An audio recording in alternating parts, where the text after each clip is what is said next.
up on those Galils. I mean, once they go down, then that's when they can reinvest into it to get the rifle that was dropped for Hobbit. And yeah, Nafani and Inter still rocking Galils.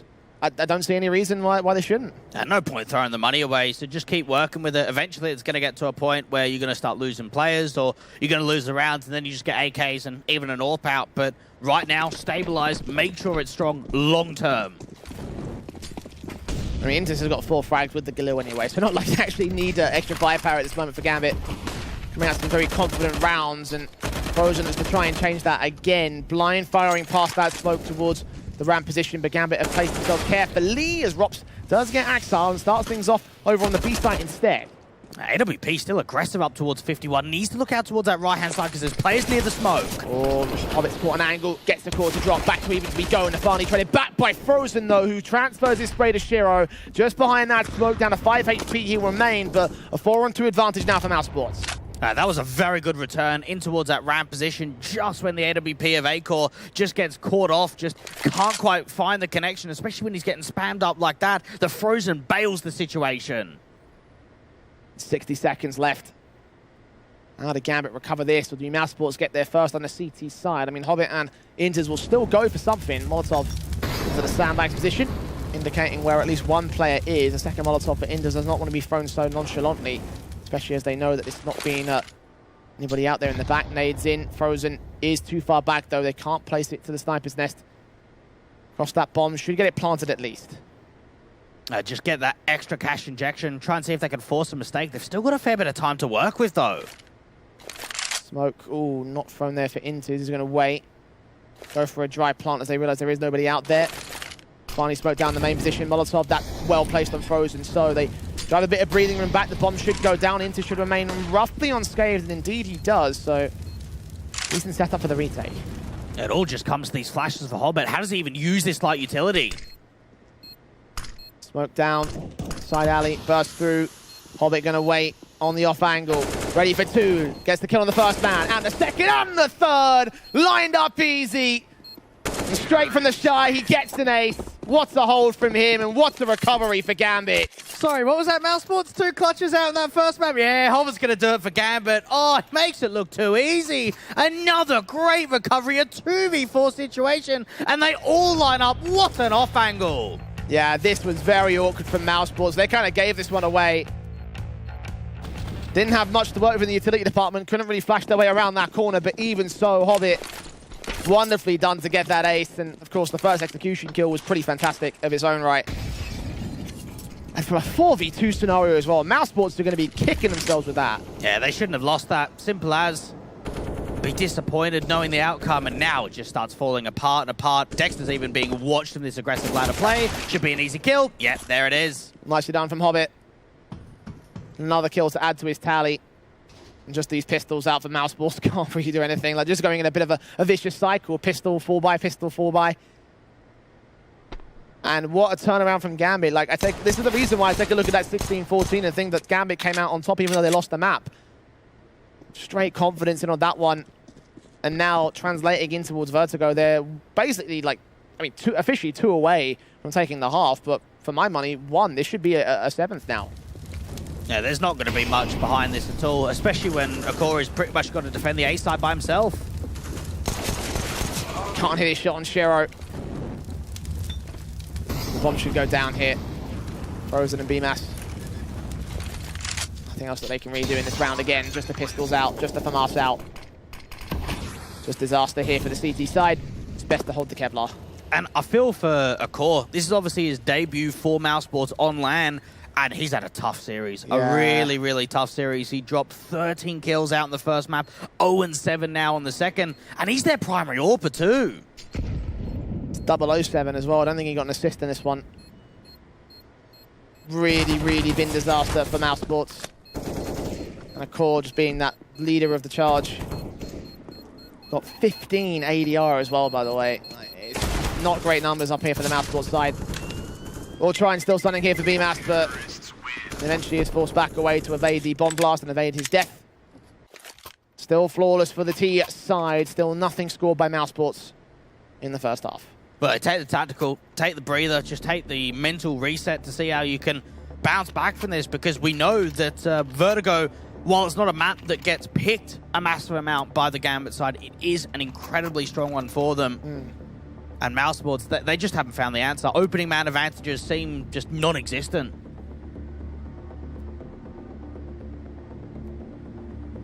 Very, very tense conversation, I think, happening in the Mousesports side. Like, I asked you before what they'd be saying in the previous matchup on that one of those tactical pauses, but in this one, surely it must be even sterner words coming in from their coach or from some sort of source within that Mousesports side. Hey, you've got to imagine. So in terms of just excitement and maybe attitude to the vocals, it's going to be very different. We knew that they were getting really pumped up, really excited by winning those rounds, and now the comms could be very quiet, very, very sort of not uninterested, but unsuccessful to come through from them. Got to focus up for now. I can't tell whether the faces of the Mousesports cameras are that of despondency or concentration. Dexter holding mid, seeing Inters. He's going to back off with the FAMAS, not go for a silly peek in, try and incendiary backstab as Rops gets his kill involved. BMAS unable to hold off on Inters. Very, very awkward adjustment of his crosshair. And Dexter will steal one of the back here, so Shiro gets caught off, and Rops still holding outside of main, looking in for Inters. Flash over towards quad.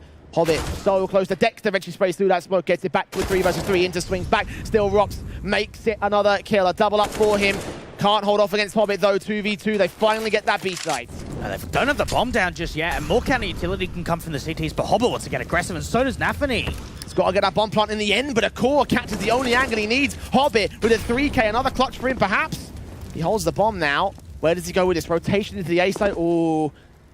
How much does a core know? Did he hear that drop down? He could just start double bluffing, just start wasting time, make that rotation over, and for a core, he needs to wait. He can't really move away because he doesn't know, am I being baited in this one? Yeah, plenty of time for Hobbit. 30 seconds, and he's still just only now getting towards the ramp control, so would slow walk his way right up into the site before he has to plant it. And now a core starts to get an inkling as to what's going on. He'll rotate into the sniper's nest. Now into the back lines of the A site. Hobbit, AK in hand, checking the position, will plant down default, of course, heard it. Now knows what's going on, won't go for the wall bang though, will not see the man just yet, expecting another flash, but Hobbit's got no utility. Looking up, core, one barrel, could give away the game, but Hobbit just takes the swing straight, wins it, 4 kills to his name. When we talk about Nafani having a fantastic first map, it's Hobbit the star of the second. 15 kills and 2 deaths, and just keeps the streak alive too, just keeps the pressure on. And we have seen so many rounds now for Mousesports on Vertigo where they've had 4v2s, they've had 2v1s, and they're not closing these advantages.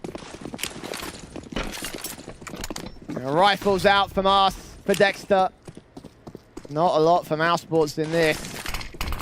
Smokes down, Molotov's in, looking up with the nades and Frozen.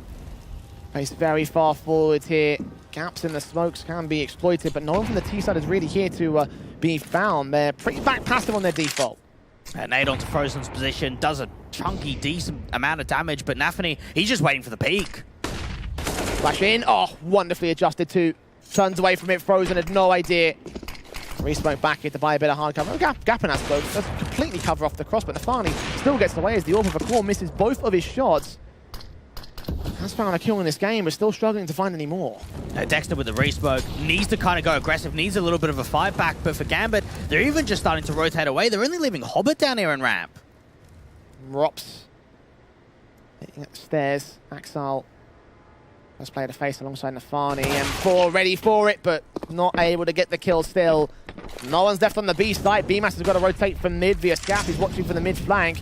Seen there on the drop down. Nafani looks for the headshot. Tap burst through. It's Axel that gets the kill.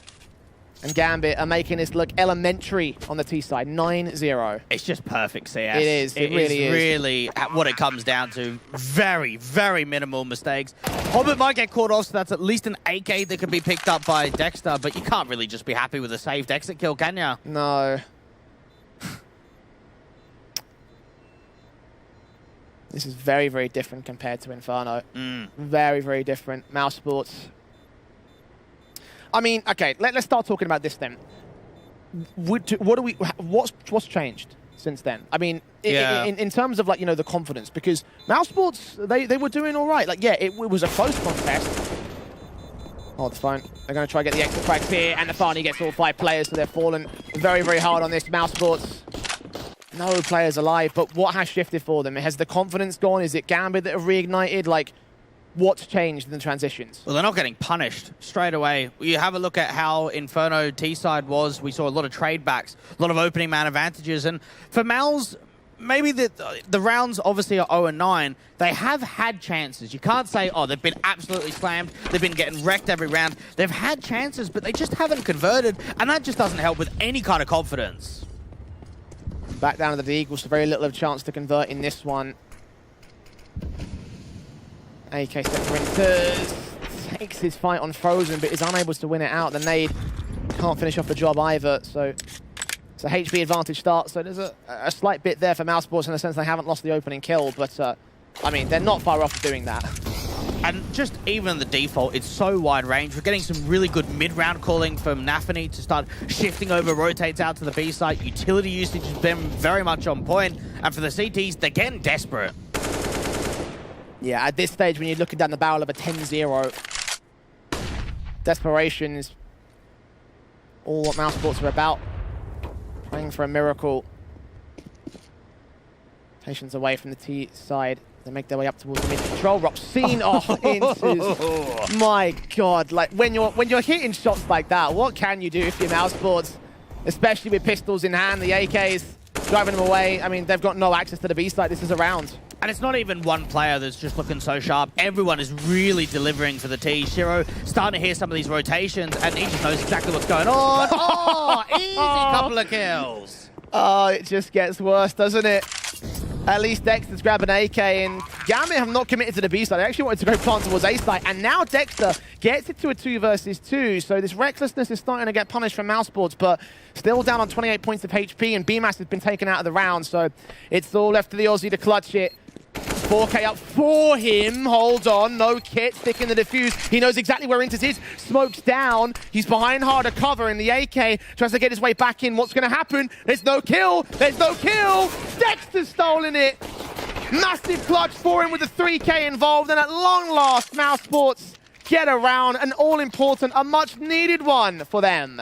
Balls are still. That's risky. Stick a 10-second defuse, and Inters just thinks he isn't sticking it. He's just trying to bait him, get that duel forward, and instead, Dexter just holds it. And for Mousesports, it at least ends the streak. It starts things off on CT side now. It gets them in a way where they can start charging these rounds back, but they need to capitalize now. And another tactical taken for the CT. It forces Dexter. An all-important steal for him. All he had to do was hold the bomb. And that, I mean, he was even tagged towards the end of it there by the last man. Probably a bullet away from conceding.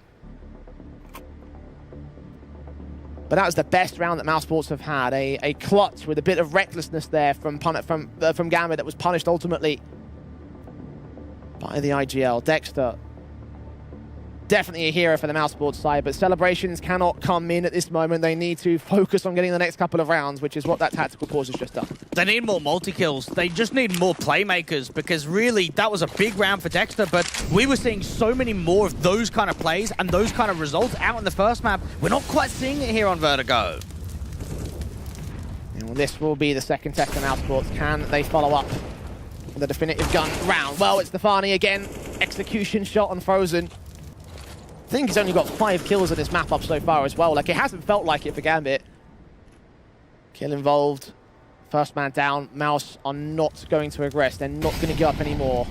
Well, the problem with Ramp is that you want to contest it. You want to get that early map control and just fight for it. But it doesn't even feel like a fight. It just feels like they're offering up jewels. Because anytime they've got aggressive and they've wanted to take a fight out from Ramp, the majority of the time they've lost it.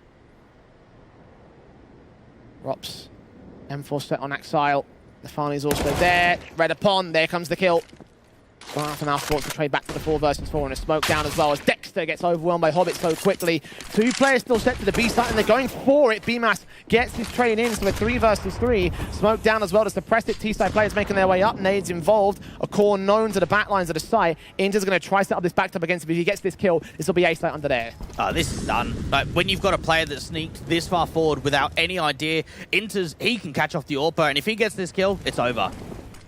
Waiting, trying to wait from just towards Robson now, gets the advantage. The Orb still looking at the edge of the smoke, is going to get Molotovs away. And Inters is so close to position. He's waiting for BMAS to take a face here. He's waiting for the CT side to give up the ghost on this one. BMAS is going to check that corner regardless. Nades on, damage done to a core next up. Flashes over as BMAS continues looking in. Inters, what can he get out of this? Still holding face, still footsteps made. I think the Mousesports will start to back up now. And indeed they do. Yeah, you've got no option in that 2v3. Just hold on to the weapons. And even Nafi's going to try and charge him down. And they could all just go hunting, try and take these weapons out of play. Missed his window to get BMAS over a Scaff. He'll still push forward though. Any weapons taken away from Mousesports is a big loss for the CT side, because look at the money line. Knocked back a peg on lost bonus. Footstep heard, and BMAS does catch an exit, so there's always that. The damage won't mean much to Gambit though. The money line is so solid. All 5 players are on 5 digits on the money line. Inters will drop next, but it's 10-1 for Gambit. It's been an outclassing, and it's plays like that where you can really start to see the holes in the defense from Mousesports. The way in which we're seeing sneak rounds, lurk plays, getting under the skin and opening up space. And Mousesports, they react, but it's already too late. The damage has been done. The momentum break moment here as a tech pause has been called. We'll bring you information as we know it. Mousesports kind of need a bit of a break, I think, at this moment in both senses of the term, in terms of both the rest and in terms of an opportunity. Like, I'm just trying to think of scenarios here in which Mousesports bring this back, but honestly, Dwight, I can't think of any. I mean, I don't know if you've got any bright ideas, but this has, as you mentioned, looked like an outclassing from Gambit, and at this stage, I feel like it's already too far gone. Yeah, it probably is at this point. Mousesports are really struggling to find any kind of success, and even individually, it's not coming through. Sometimes you get these kind of maps where you're down 110, but you've got one player that's really performing, one player that's getting those multi-frags, really trying to keep it close, and even Dexter winning that big clutch and getting them in the first round, no one is putting numbers up. Of course, still down at 1 kill going into round 12. They need people to step up, and it's just not happening. And again, it's rough for a core. Yeah. Just so rough for him. He's the AWPer as well, you know, like he's playing double AWP in this round alongside Rops, and to know that in this current, in the current day of Counter-Strike, the AWP is so important to any team for it not to be performing. Like, you either need some serious stars around it or you're done. And for Mousesports, it feels like it's the latter of those.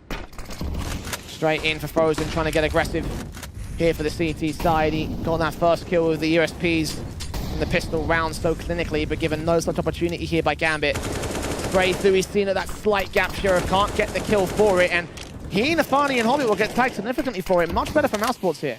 Double nades out to that right-hand side of ramp. A core out to 51, just hoping for a little bit of an angle, hoping that one of these teams pushes forward to the smoke. Watching with the AK, Nafani. Falling back, a core. His AWP slow walk, sees the man, gets the kill, and Nafani catches the trade back as the smoke clears away towards the Tarp's position. So 4 on 4. Molotov. I'll drive from away here as Gambit continue to play slow. Now Frozen getting flashed over, but doesn't really get any contact, doesn't see any information out from ramp, and for Mousesports, they're hearing some of this util, but they don't know where the presence really is. Frozen walking in, still watching and waiting. Dexter will start to force forward as well, the FAMAS involved. Time's running a bit short here for Gambit, and still got to work away with the HP disadvantage. Nafani can win a fight back here, might be able to open up the A site, but that bomb is on rotation, I think, towards the B site play. Nafani's all on the lurk here, and he could get caught off for it. Just try to sell the A fake, simple as that. P comes out for the sandbags, well timed, but now they've got to rotate out of B. Yeah, Gambit are out of time. They're going to move right now, and they're going to go for a very quick rotation into the A site. They know that Dexter's still here towards sandbags. Can Axel get the kill? And if Dexter drops this bomb, it might be round over 10 seconds. He's checked, and the spray goes a little bit awkward, but it does come through for him. They can get the bomb plant here.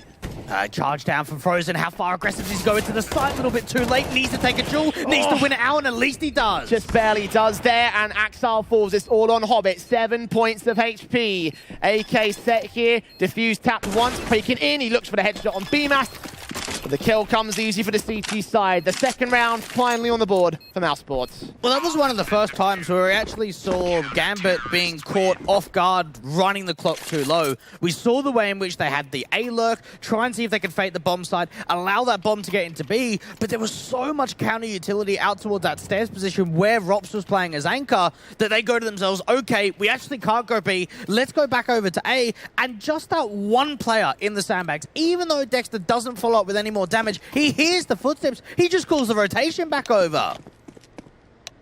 I think we've got another stop call called in here. So this round is not live. Still 10-2, round 13. Should be rerun here, and indeed it does go back. I'm not sure who called it. Again, we'll get information as it comes. Get a bit of a momentum break right now for the Mousesports side, knowing that finally got a bit of a basis to work from here. Dwayne and Gambit still on the definitive front foot here. They can buy for every round left in this half, I think. So it's still going to be difficult from here on out for Mousesports. It's not going to be easy. Even if you do get the odd round here or there, you start trying to bring back the deficit. Gambit have really shown to deliver. And you almost sort of start thinking to yourself, is this the Gambit that we're going to see on a regular basis? Because out in map 1, while it was an impressive showing from Gambit, it wasn't a class showing. This is the class showing that everyone wants to see from them. Tactical pause called back in for the Gambit side as well off the back of the tech running out. Their first tactical in this game here.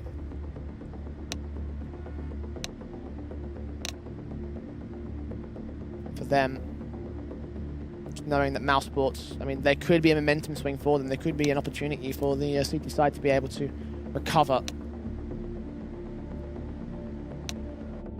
Even if that is very unlikely at this moment here, Dweck. No, it's all about not giving up and being able to chip in where you can. Try and see if you can isolate some of the cracks in the offensive. Gambit have not really given up that much room at all. For Mousesports, you've just got to kind of start wondering to yourself, Jay, what is a realistic goal here out on Vertigo? Okay, so we're still in some sort of tech pause here. I'm not sure. Again, details, we'll keep you updated as time goes on, so this is still not live at the moment between Gambit and Mousesports. It does give some time for the situation to simmer, however, Dwayne. It does give a moment for them to I guess, rest on it here for Mousesports. But if you're in this position, if you are this team, if you're down by this margin, like, what is going through your head at this moment? Like, just knowing that, yeah, you are up against the best team in the world, fair enough, but, yeah, you know, in this match, starting the group stage was almost required by Mousesports, but they might not get it. Yeah, you probably have to look at it as acceptance and just go fair play. Like, you can't go into it and say, oh, we're making so many mistakes here or there. Yes, that is to an extent, but Gambit are just looking so rock solid that you have to say, okay, lads, this just isn't going to happen. We'll give ourselves the best fighting chance possible. Let's try and keep it competitive, but we've got to really be looking for map 3. It might not be the best mindset to come through, but when you're getting played on like this, it's such a difficult one to really start feeling like you've got a chance. Absolutely, 100%. I'm being told, of course, that the issues themselves seems to be some communication and TeamSpeak problems, but it seems like they're resolved at this moment, so looks like we're about ready to go here. The rifles involved, of course, AWP out for a core. The AKs saved in on Frozen and BMAS. Mousesports looking to connect 2 in a row to get that third of the ball over Orban Nafani with this aggressive play. Look at how far he walks out, not even needing utility to get the kill on Frozen. A core at least trades it, but he's a known entity. And continuous taps forward to Gambit. The smoke will clear out. The AWP still set with utility in hand. Hobbit gets the kill to return, swings back. Ashiro gets Dexter, and Gambit back to confidence. Every single duel there, it was a CT player just with a nade out or not expecting the push to come in. Perfect timing in for Gambit towards the A take, and they're not even interested in going for the retake. You've got to save onto the weapons. Yeah, Inter's still lurking in mid as well, like he wants to clean up some Mousesports players. Bomb has been planted. You're not seeing anything of the sort here. Bomb down, 11 to the board. Gambit continue to stack hell upon the Mousesports side, continue to apply pressure as this match rolls on. And the hope, the light, the opportunity starts dwindling, I think, from the Mousesports camp. It was a decent start. We saw a core being able to isolate that first pick with the AWP, but just the way in which everyone is caught with util, that sneak up from Nafani out onto the side, Bemis even being charged down by a couple of these T-side players looking for these exit frags. Gambit getting up towards 11. Can they deal with this AK, try and take him out of play? Bemis is at least going to hold on for a little while longer. Just try and recover those weapons in, but just can't even deal with the nade. Yeah, one man left alive in Rops.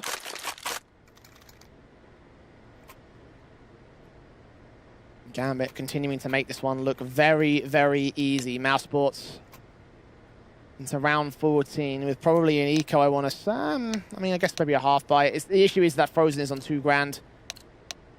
They could force the issue around it.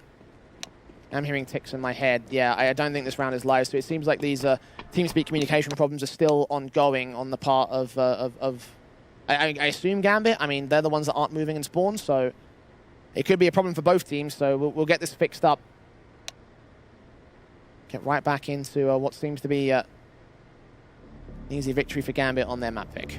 You can buy it up here for Mousesports. Rops can drop over for Master Frozen. Dexter could drop himself an M4. A Core can get an AWP, and Bemis can buy himself.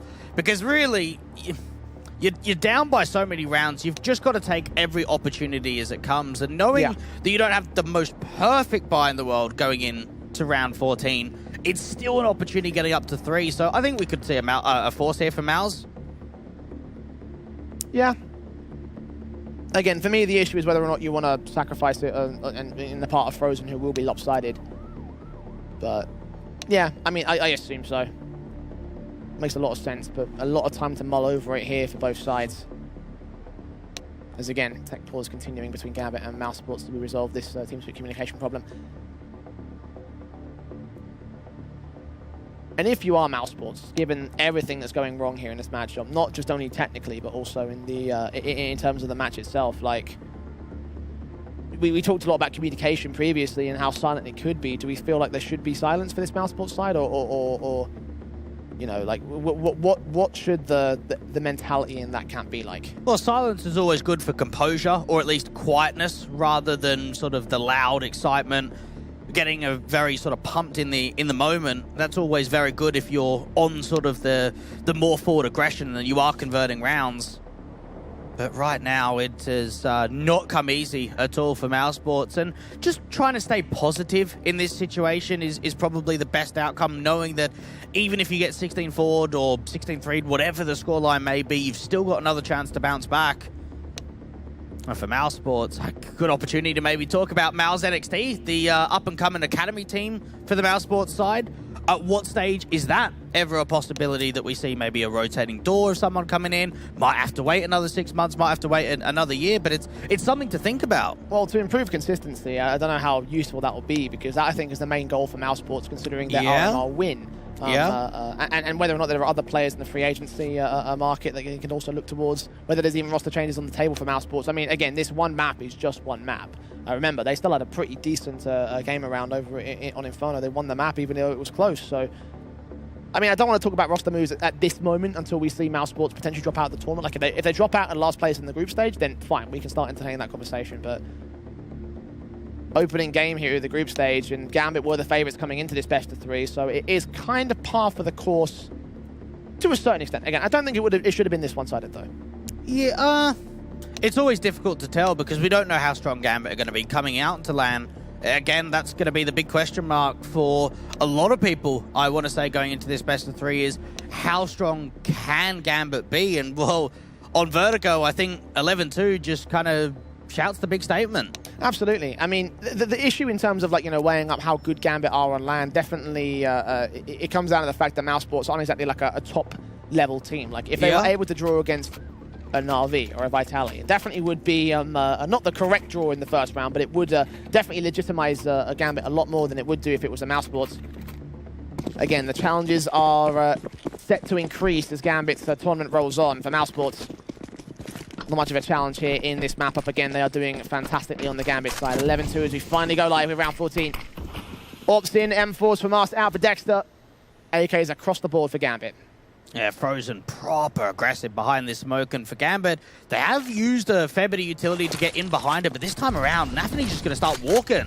Nades on, damage to Shiro, and sailing right past Frozen with the counter HE. Ooh, what's Frozen going to get out of this? A back turn to the T side. Shiro, he sees them both, finally lines up, looking for the triple, and Frozen goes massive at last. Another big confidence play for him. Can't make it a quadra, but it's a 4v2 for Mousesports. Oh, just that slight information from McCall allowed that back to get turned and for Frozen to turn around. Axel and Intis getting a couple of kills, and now they're recovering it back to a 2v2. Oh, Mousesports, not like this. Frozen has just stabbed ice picks in the backs of Gambit, decimated their initial contact, and now you've conceded to a 2 versus 2. If Gambit bring this back, then I feel like Frozen has been failed here by his team. M4 BMAS holds the line, but Inters trades it back. Bomb plant to be secured, looking for his own 3k. Rops on a backstab, has the defuse kit, and now a smoke. Where does Inters go with this back up? He looks to the back lines. Oh, disaster for Mousesports. That is not a round they should have lost. Heartbreak, really is. When you've got a 5-on-2 advantage like that, you don't expect for it to crumble as quickly as it does. But for Gambit, maybe just punishing some of the overly aggressive mistakes. Frozen doing so much work in this round. That looked like it was done. That looked like there was no way of a recovery, and instead the clutch comes through. Inters, even for him to read that Robs is the B player, get that bomb down, and then look out towards ramp in the perfect timing. Yeah, Frozen was fully let down in that round, in my opinion. I feel so bad for him. Gambit now starting off by dealing with him as he tries to re-aggress in frustration in this force buy for round 15. An opening kill that goes the way of the T side one more time. Trade potential is there with the damage, but no actual kills. Mouse, they're wanting anything in a round like this. An overly aggressive move, a 1-for-1 trade, whatever it may be, just whatever it takes to win the rounds. And even for Axel, just waiting for Rops to make a little bit of a move, pre-aiming up towards the top of Banger. This could be the 5-on-3. There it is, simple pickings. Yeah, Gambit have everything to work with. Mousesports have almost nothing at all. Ability inbound for Dexter, but the flash is going over. We'll try and allow some sort of peek in towards that stairs position, but seeing nothing of the Gambit side. They are slow walking. Crouched down, heads ducked away. BMAS has no idea that they're in a scaff, so Halbert just takes the kill. B side's theirs, and well, Mousesports will have to go for the retake in this one, but there's very little chance of them doing anything. Dexter at least finds one kill, but the 2-man advantage. It's the start for something, but even the nade comes back. Mousesports just trying to see if they get this clutch together. Gambit completely opened up the bomb site. Bomb's already planted, looking for that 13-2 half. And what a scoreline this is for the Russian squad to be able to have this much of a convincing result already. This was always going to be a map that was good for them, but probably not as good as Mousesports would have liked it to be. We're going to head to a break and see if they can recover in the second half.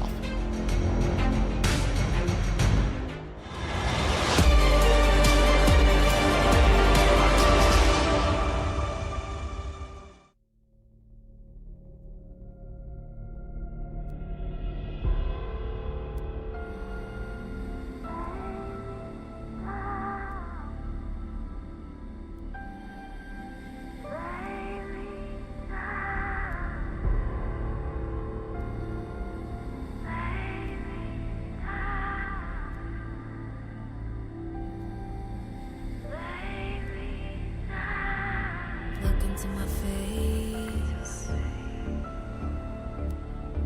tell me now why you want to wait. Running out of words you wanna say.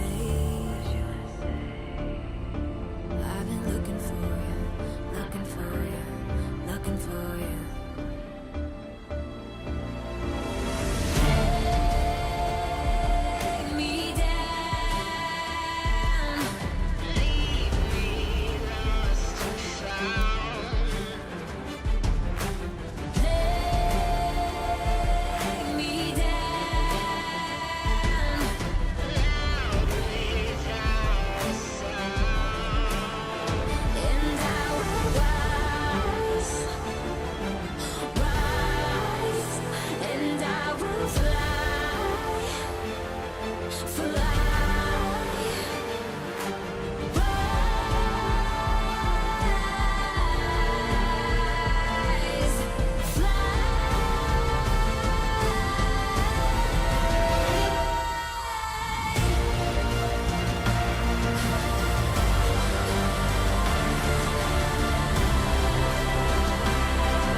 And for the map, Jay, with 13 wins out of 14 in the last 3 months, can add another one to the tally, a 13-2 half. The importance of this pistol could be absolutely everything, and we are seeing a couple of sets of util to start off for Dexter and for Robs. Yeah, this pistol is everything for Mousesports. They lose this, they're done. This map will be over in a flash, and we'll be quickly heading to our third of Mirage.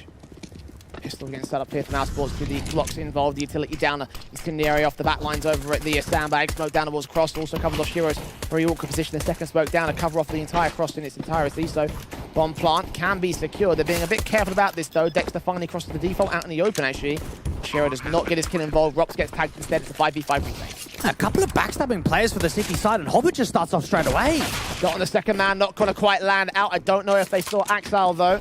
USP's turned away from in a 4 versus 4 as Mousesports back away here. Flashbang in, Inter's on site, gonna keep his head dug down as Axel looks a little bit closer.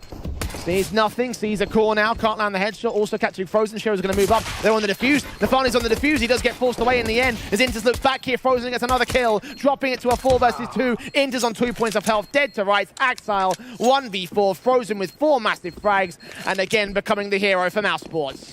Even that smoke that went down onto the bomb, there was a little bit of a gap at that right-hand side, and allowing that diffuser to just get caught off straight away. 4 kills to Frozen, and they needed a big play, and it came out when it counted to start off the second half. Yeah, pistol gained by the international team. The T side with a start that they absolutely needed. Again, this pistol was everything for them, and Frozen was everything in Mousesports. What a set of shots that he's had in this one.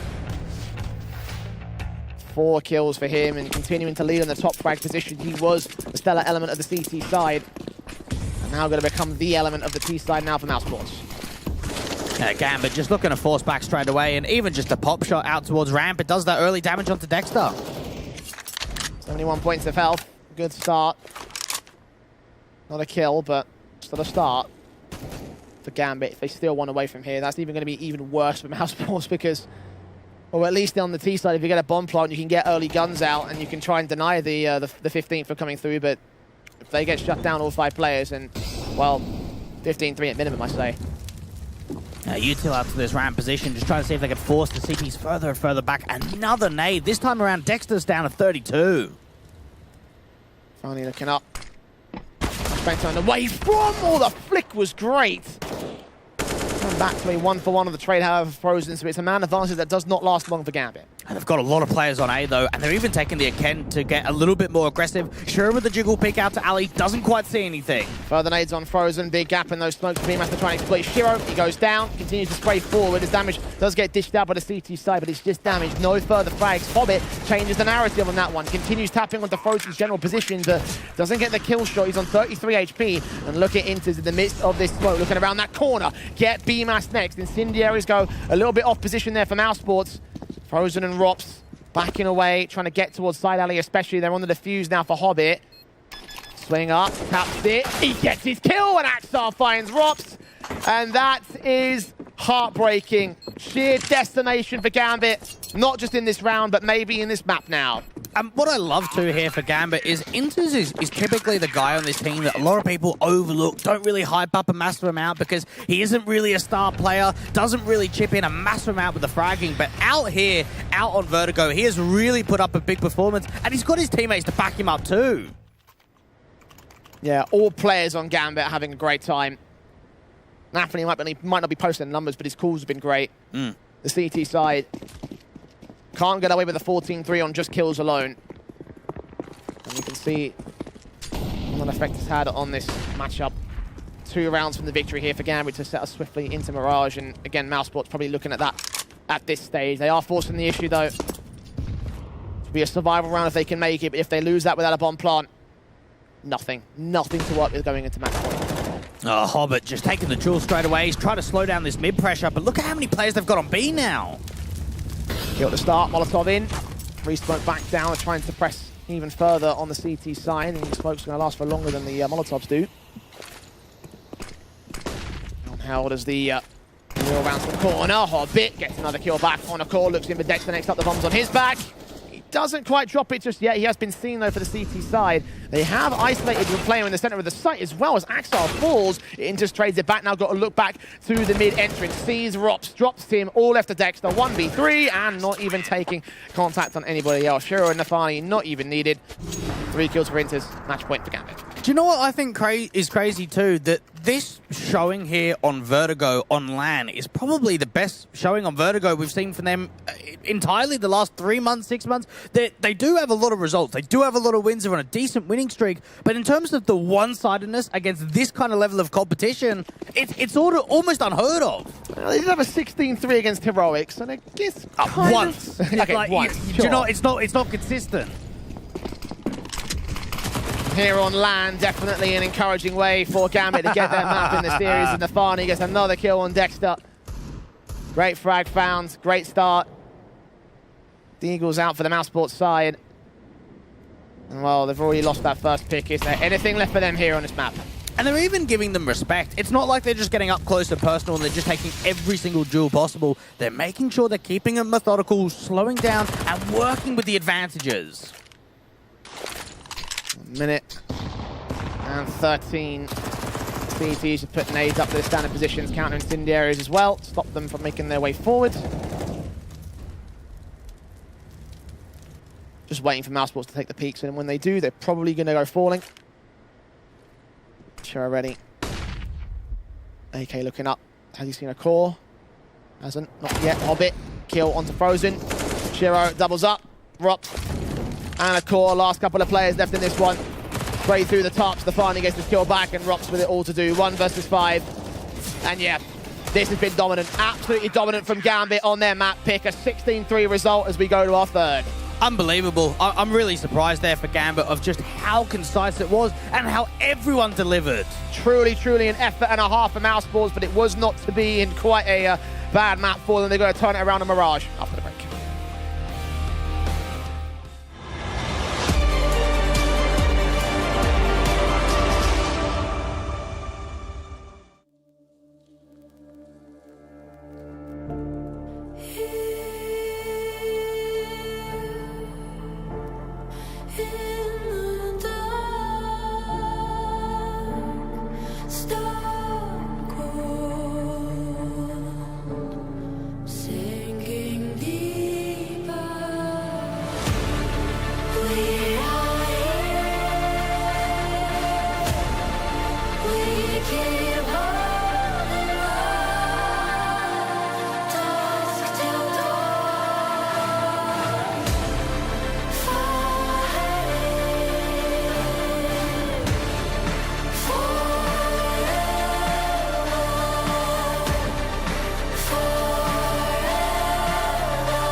Well, Mousesports better be hoping that Vertigo was all a mirage for them, not a good showing from the international squad at all. And I think that you put it best when you said it was flawless Counter-Strike from Gambit. I think that, honestly, that is the best way to describe how Vertigo went. Yeah, they really didn't make many mistakes at all. And even in situations where maybe some of the rounds were a bit more uncomfortable, they were down in 2v4s or 2v5s, they were still hell recovering it. That's the key thing, right? Like, when you've got a 2v5 situation or a 2v4 scenario and you still lose that whole thing. Like, I look back to the Frozen play, for example, in the second half. Or was it the first? I can't remember. It was a CT defensive where he held it together and still Gambit were able to bring back his trade and then every kill after the fact. And I look at everything that happened in that one and I really feel like a lot of things went wrong for Mousesports, but also a lot of things went right for the likes of Gambit. So it's the appropriate scoreline, or the appropriate result, I think, in terms of Gambit winning the map up, because it was their map pick. They look good on Inferno as well. I wasn't expecting it to be that one-sided, though. No, me neither. And for Mousesports, that's a real big eye-opener to say, okay, if we don't bring it on map 3, we're just going to get rolled again, because for Gambit, that just didn't even feel like a challenge in map 2. Highlight players in that map, Dwayne, who are you looking at for that, for Vertigo? Well, I guess just in general, it probably had to be Inters. I thought that he was really, really great in some of the mid-round situations. Nafani was making some really good calls, and everyone just delivered in the fragging department. They did. I think it's very difficult to pin it on one person. I mean, the obvious choice is someone like Hobbit, who top fragged. Yeah. But honestly, I feel like that everyone had impact in that one. Like, Hobbit was the guy that got the most kills, but in terms of the calling, Nafani definitely called the right moments at the right calls at the right moments. And honestly, I feel like it was just flaws from Gambit. But for Mousesports, like, you know, what's the takeaway from that map? I mean, I don't know if there is much of a takeaway, but, you know, going into a third, they can't let Vertigo rest on their minds. Well, first of all, they've just got to make sure that their playmakers are making plays. And really on Vertigo, individually, they just weren't sound. They weren't there to compare the pairs. So making sure they take a bit of a mental breather, come into map 3 refreshed and ready to really give it, because that can't happen again. It cannot. If they peter out a mirage like this, then I have fears for how this will go down over the course of the rest of the lower bracket. And we also do a saying that if Mousesports drop to the lower bracket early, then things could look awkward going forward. And quite honestly, I feel like with how that map came up, I'm starting to look at that and start to feel like, yeah, maybe Gambit might be able to take a bit more of a one-sided affair. I am hoping that Mirage is a bit of a better map for the likes of Mousesports. Like, we have seen it in the past. Not quite as low in terms of its win rates for Vertigo. So I am hoping that this third and final map will be a little bit more confident from them. It could be a little bit more, I don't want to say even ground, but it should come down to a bit of a map in the series where there is competitiveness. We are going to get Mousesports really delivering it and being able to keep it quite a close affair.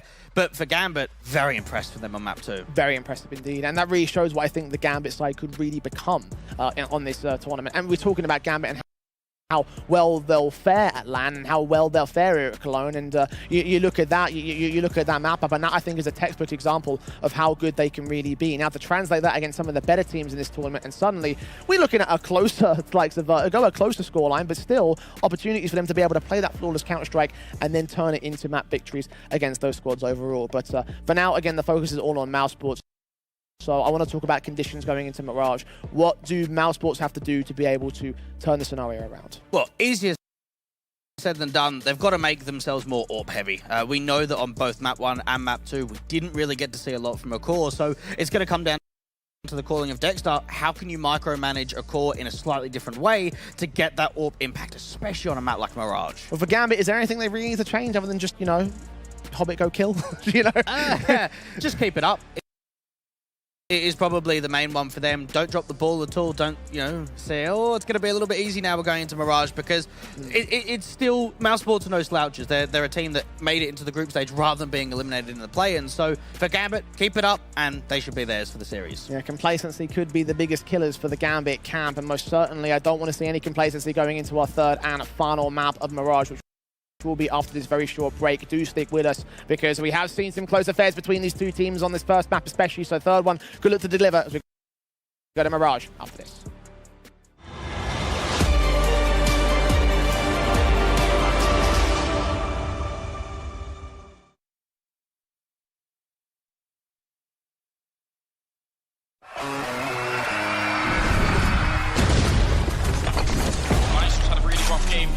get that shot, and then has to feel a little bit going out middle of the air.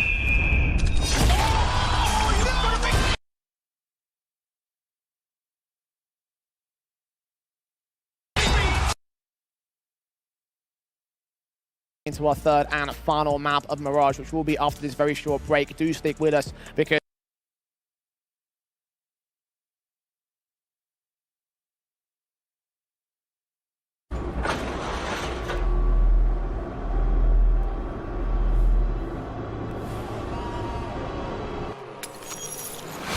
Stones in a helpful hand, broken bones in a bloodstained flag. Open road and nomadic plans.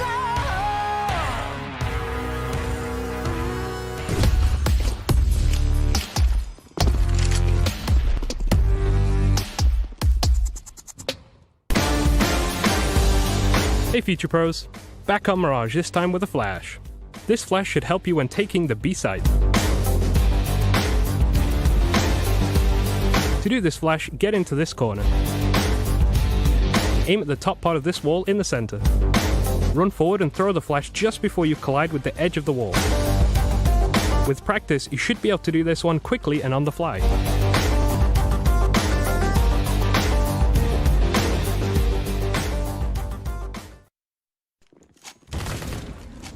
Oh là là. Ah, bro, this is so fucking Oh my hard, this shit, god, guys. what a double frag by Bella. Ciao, ciao, Bella. Left one. Oh my god. We have a high Hamstring. trade capacity on this team. I'm blind. What? Ouais, ils sont partout. They are everywhere, these Kovac people. Top right, I think. Ah, man, no, why you do this, man? What? I know the I line. don't know the map, I feel like it's random. Ah, when Bro, it's a this good, weapon is when so it's shit. a mal alpha weapon, hein. Ok, j'ai rien dit.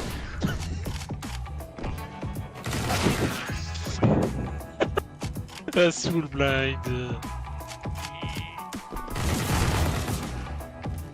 Top, down right. Ah, he walk, bro, Forward since he's born he walk, the guy.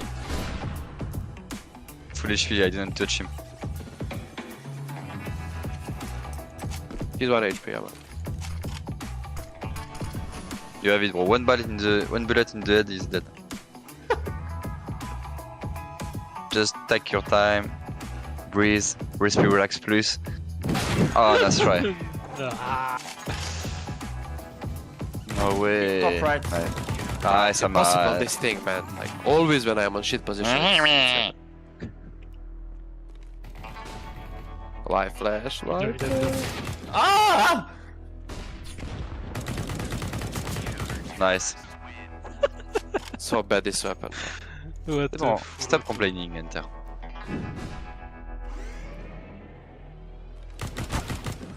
Top left. Top, middle left. Top right now, top right surfing. Top right, surfing to the left side, your left. Your left. The right, yeah, Your yeah. left. No, your left, Oh, Jackie, your Not left. surfing, maybe he's down now. He's down now, yeah. To the right, to the right. Go, one life. You see, he's not to the left, top right. Allez.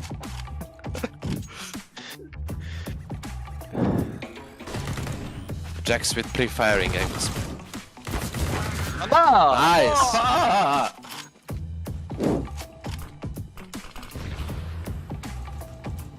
Top right and middle, sorry. Hey, one way smoke. Il était où? One way, in the one way. Still in the one way? Yes. I think he gonna Maybe he's down, brain maybe he's me. Putain. Ah, make a step. Take your left. What? Your left. You told you left, man. What the hell, dude? Dead or not? Ah, Dead, my dead. god. Top left! Nice! No. Oh.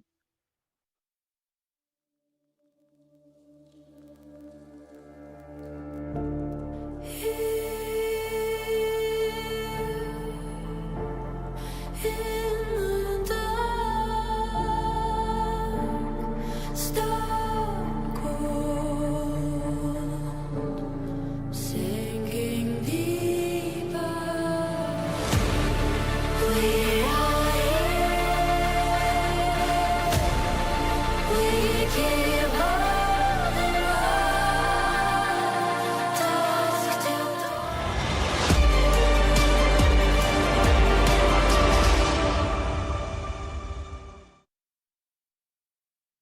Well, things look fantastic for Gambit going into our third and final map of their series against Mousesports. A 16-3 on Vertigo leads to Mirage, which honestly, I have a feeling now it's going to go the way of the Russian camp. Dwayne, do you have any disagreements at all? Nah, not really, to be honest. It took you a bit of a moment there to say that. What's your thoughts on this one? I never sleep on Mousesports in a lot of their series, and I think a lot of people slept on them in the RMR, and look what they're able to do. They are a team that are very, very capable of not only upsetting, but having deep runs, having good performances. But I look at this at Gambit, and especially after that map too, and I don't know how much faith I can have left in Mousesports. Headsets going on for the boys across both sides, and certainly for Mousesports, the pressure is on. I don't think they're going to be very impressed with how that second map went down. They're definitely to step it up for the third one. I'm going to re-emphasize again that this is a very important match for Mousesports because they typically haven't done that well when they get knocked into the lower bracket early. So pressure's on here, and it's a hell of a team to conquer, Dwayne. Do you think there's any chance for Mousesports to be able to pull this off? Yeah, definitely. There's always a chance. How big it really is, it depends on the start. They've got to be able to start firing up early. They've got to start putting rounds up and closing out rounds in which they've got an advantage. The momentum-based game for the Mousesports side. Can they turn up momentum to their favor into the pistol of their CT side? Starting things off with a kill for Rops. Once again, straight tap to the head of Hobbit and drawing first blood. He doubles up as well. Looking back in from the stairs, Nafani is going to end up falling. Axel tagged, and Rops is landing heads for days. Shiro finally trades, but it's down to a 4 versus 2. And Mousesports in full control of the defensive line. Gambit so suppressed. Frozen gets another pick back in. Axel will get his kill involved. It's one of 2 found so far for Gambit. Facing back instinct, 2 more CT players. Gets headshots, but he's just overwhelmed by the position of the numbers game. And it's Mousesports that take an all-important pistol. And that's the Rops that we know and love. The one that could just find so much impact immediately starting off on a map, getting 3 kills, and then Mousesports just getting slightly aggressive, hunting down those last remaining T-side players. What a great start of Mirage. Great shooting from Robs. These were some fantastic one-taps. Exactly what you want to see from the CT side. Again, for Mousesports to recover their situation. They cannot afford to let another Vertigo happen here on our third and final of the series. Gambit, of course, got the Force Buy involved, so the Eagles Tech 9s. Galil out for Axel. A little bit more in terms of the main weaponry. Not quite a bomb plant Force Buy, but Force Buy nonetheless, and they're going in for the set piece. They're still quite aggressive from Bemis outside of this ramp position, so it all comes down to how quickly it can recognize the play. Tech 9 taps, holding away from the camp. Flash will get the kill on Nefani. Axel trades it back at the least, so Gambit can hold their own. Still got a player close to the stairs. CT stairs is also not smoked off either, so they're going to have to body block this bomb plant position. Do get a plant in the end. As Fraser, we're going a bit of riot for AUG, but finally Rops lines up those 2 kills. And Inters and Shiro, last couple of players left. The Eagle and Tech 9. Shiro tagged to 25. Inters spotted, Rops executes him. Can't quite get the Quadra involved, but that's what his teammates are. Now, Gambit might want to force again, though. Have a look at this sort of situation. You get a couple of kills, you get a bomb plan. Want to keep putting pressure on? Fire it up. Imagine so with the bomb plant. It could be a possibility at the very least. $3,000? Yeah, I'd say that's very likely, I think, for Gambit. Do they want to go for it, though? Now, just that risk versus reward. Do they want to just offer up round 3 as a bit of a lighter eco, just allow Mousesports to continue putting momentum up? No. No. Do go for the force, indeed. Yep. Characteristic, I guess, of Gambit. For sure. Many a great force buy around from them, many a great force buy back and forth as well. Mousesports. Will they be expecting this? We have an M4 for Dexter and for a core. Galil saved in for BMAS with 2 AUGs as well, so it's a better buy definitively for Mousesports, but Gambit, they have found plenty of force buy in the past. Dexter kills off the first player, can't quite hold on to that second, so the trades are good. And more nades going down towards the apartments may actually drive the T-side forward, at least for Nafani. Frozen, heard, Nafani knows that he's there. Drop off, however, still takes the face in as the jump comes through from Frozen, but no kill for him, and they will go a little bit too far out, though. They're trying to drive a core away. They thought Frozen might have rotated instead. There is a lurk right up towards a chair position for the T side, but the majority of presence is out here in the apartments. Oh, turning away at the wrong moment. Akora is letting Nafani cross. Flashbangs and Molotov still coming forward for them, though. HG's out as well. Crossfire with the AUG. Lands on the first player. Nafani looking for Axel next. Not quite going as well. The M4 again, this time on his peekaways here for Akor. 3 versus 3, and still a little under 60 seconds. There's time to work with for Gambit, and they could rotate to A. The Hobbit's making a bit of a play into connector, so just slowing the whole round down, but Bemis has got the backstab. And then not going to offer it up. Ooh, backs are turned. Hobbit sees the man, gets some tags off, but BMAS gets the kill in and now removes any of the mid-control that Gambit could have had here. Deagle still set for Shiro to try to get the trade in. Not the best angling against BMAS, though. And the Galil gets another kill. It's all left to Axel. Ace clutch for him. He's found 2 in this round. Needs to get 3 more. Good shot on a core, at least. Comes up good. Still tagged heavy for him. And Rops on the site here with his own AUG, ready to deal with the last man. It just comes up to 1 good kill. 10 seconds left for it, but Axel's got it to a 1 versus 1. I just get the bomb down. Bemis coming in quite quickly. Both players on 28 points of health. We've seen 2 aces from Mousesports in this series. Are we going to see 2 aces from Gambit now? 1 found by Hobbit over on Vertigo. A chance for Axel to do the same right here. BMAS seen. Oh, the timing's awkward. Turned away from when does the sound cue come out? There. Just heard. Back scene. Axel hears the tap. And he's seen his man. He's got the ace. What a clutch. 2 for 2 for Gambit and Mousesports. They still forced by back. Oh my goodness, and that resets the economy line. Mousesports have got a 3-on-1 advantage, and really when you've got a play of Bemis backstabbing in from top mid, dealing with Hobbit, then following up into Shiro, that round, you almost have to say, Jay, is unlosable, but somehow Axel, well, he just does Axel things, doesn't he? Highlighted him as the main guy to watch out for the Gambit side, and he's 8 frags deep in this particular map up. He hasn't been the main guy for maps 1 and 2, but this could be his moment in the sun. Rifle force back here for Mousesports here. The AUGs, the M4s, a scout involved for a core. 2 Deagles as well. Gambit might not be rocking the AKs in full, but they definitely have a better buy. Nice little sneak play coming in from Nafani towards the top of connector. This could be a fair bit of open space, especially if they draw the attention over. Rob's making a play in underpass, at least catches off the first. Big opener. Big map control gain here by Mousesports. An AK in his hands and everything. AUG are frozen, finds Hobbit on the secondary kill back here to connector. They start walking into the connector itself, so Shiro gets the core next. Macton and Nafani finally trades it back to a 3 versus 3 scenario, knows that someone's up there in the ladder room, and Frozen just continues blind firing, catches Nafani in the end, enters, wraps the corner, Bemis is ready for it, now leaves it on 1 man as Shiro. Good spray back from the Galil, maintains his 2k, maintains a chance in the round, but not for long. And now we just keep going back and forth, back and forth. 2,400 loss bonus now for Gambit. Not in double eco territory, so they could just eco here. At the same time, though, Inters has got money, Shiro's got money. It's not worth forcing. Yeah, hold it together. Get the definitive gun round with all the main staple weapons in the next. Another round to go towards the Mousesports side, who will get a decent start here on CT. So they have that much to work from. Gambit will not get away quite as easily as they did on map 2. Now, this is a very good lead, though, coming through from the international squad. Just being able to try and get as much in as possible in the early circumstances. Accord just taking a couple of pop shots out from the window position. Nice and easy up against the eco to start off the round. And Gambit just hoping for a couple of overextensions, hoping that the Deagles can find some sort of connections. But Mousesports, they are taking this aggressive mid-control and punishing the T side. Inter's dropping next. SMG for Dexter. Nafani caught next. Yeah, this eco going about as well as ecos do go. Mousesports catching a few more breaks here on Mirage, and definitely encouraging to see for them on the early start. Bomb drop now, Axel 1v5. Yeah, throws some things up. Starting to look a little bit more similar to Mousesports' confidence over on Inferno as well. So we're on the right track to make this close at the moment. And it's still a little bit too early to tell, only because we haven't had the rifle rounds. It's just come to both teams just destroying each other's economy. Once we start getting a little bit later into this is when we really start being able to get a clear indication of how Mirage is going to go. AWP upgrade coming through from Shiro. Timeout for Gambit. I think it's appropriate to do so. I mean, 4-1 down. Not the most solid of starts for them. As you mentioned, though, the gun rounds have not really been too prominent, so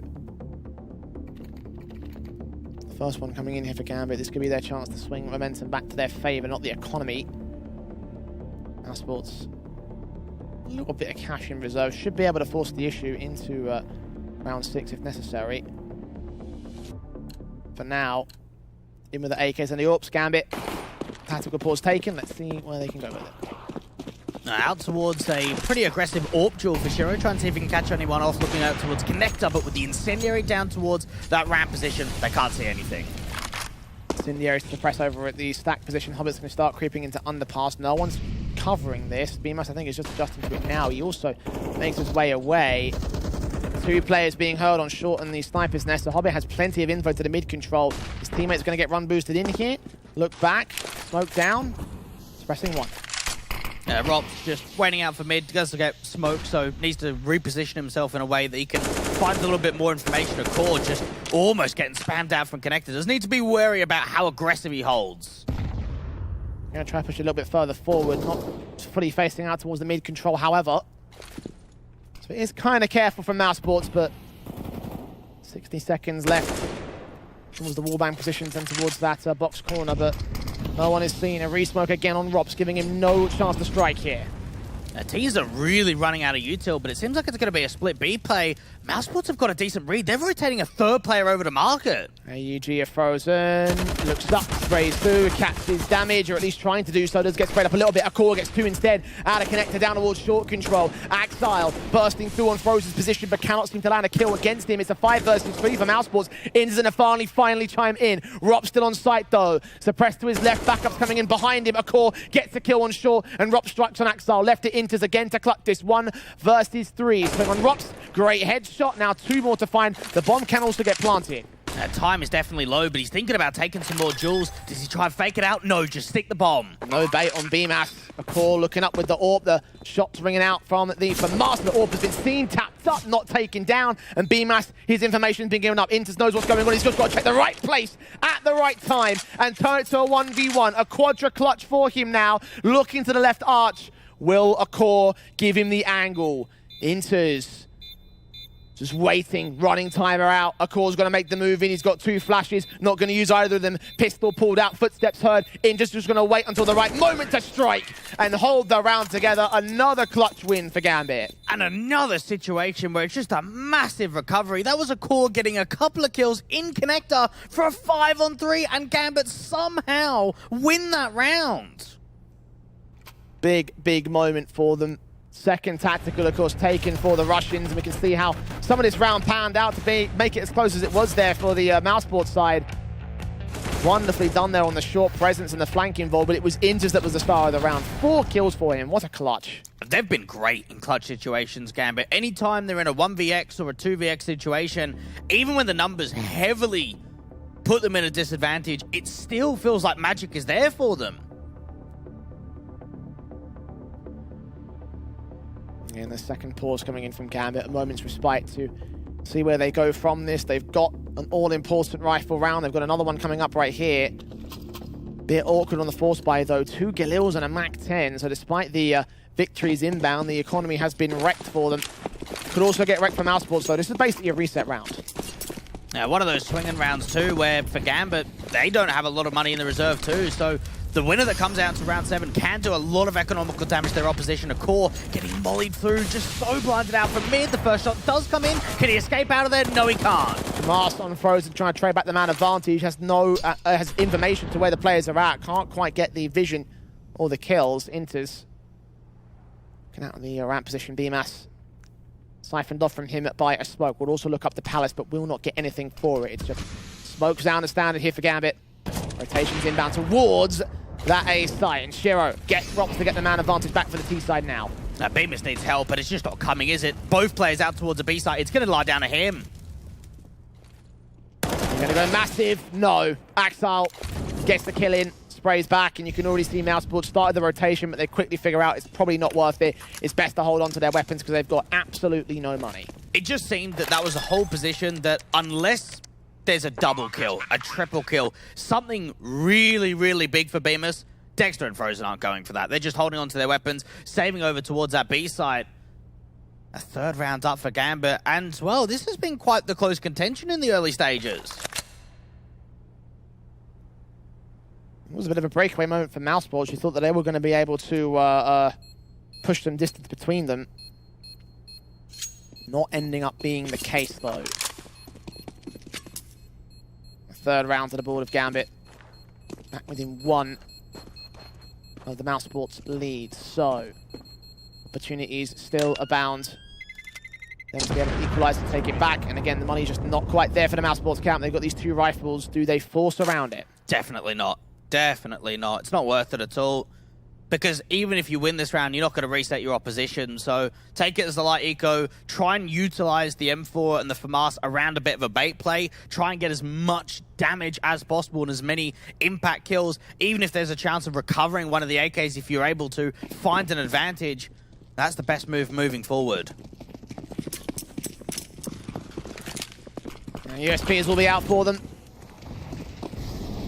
Mid control, thrown out utility here for the T side. 3 CTs pushing onto ramp position as Mouse try and find some hopeful kill. Any sort of opportunity to do some damage in this round, but even that's not going towards them. The heavy presence from Gambit goes out towards apartments in mid.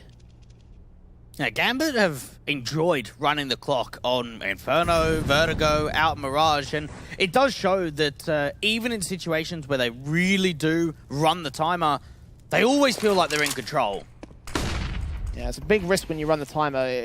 You know that you're going to run it so low that maybe a kill in an awkward position could come forward with a round steal for the CT side, but never been the case so far in this matchup, at least as far to my memory.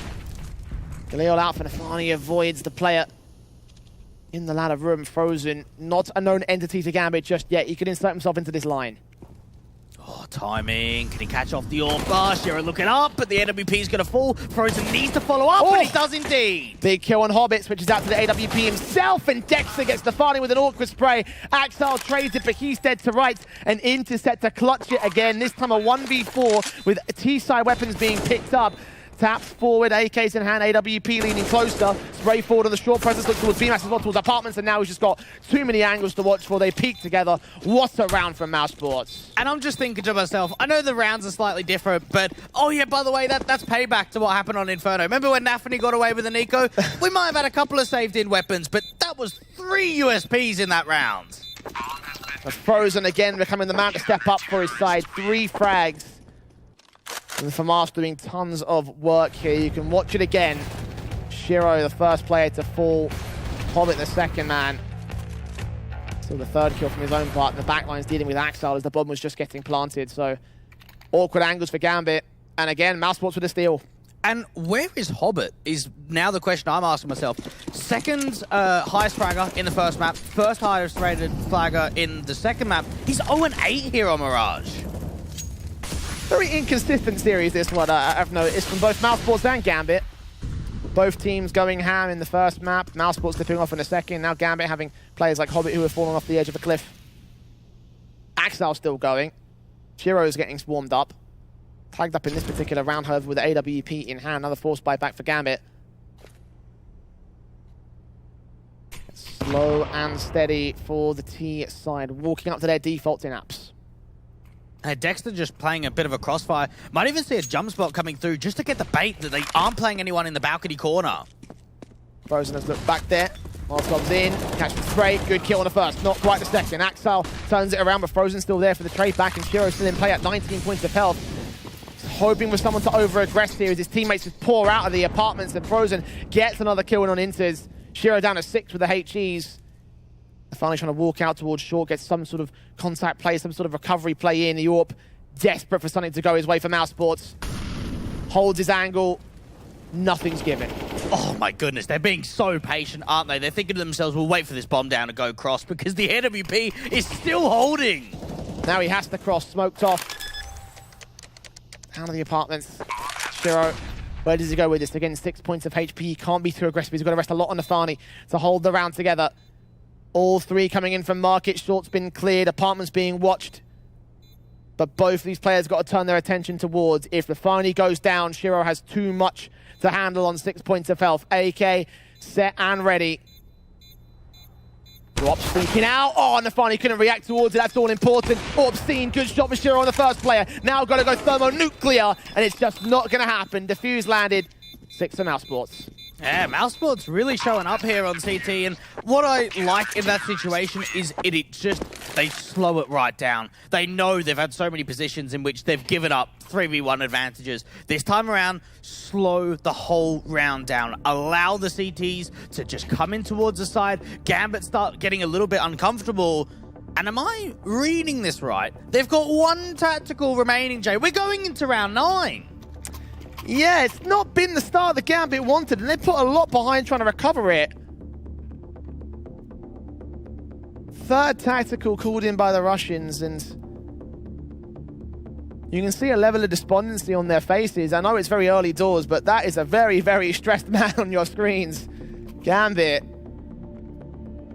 You look back to that Vertigo and you wonder, where is that team? Where is that flawless Gambit side? Yeah, definitely not here on Mirage, that's for sure. And it might just be because Mousesports are just delivering a little bit more. Individually, Frozen is really starting to find some form. And Gambit, even the economy, it seems like we're seeing so many of these individual rounds on T-side where they're not being followed up, so they don't have the money to fall back on.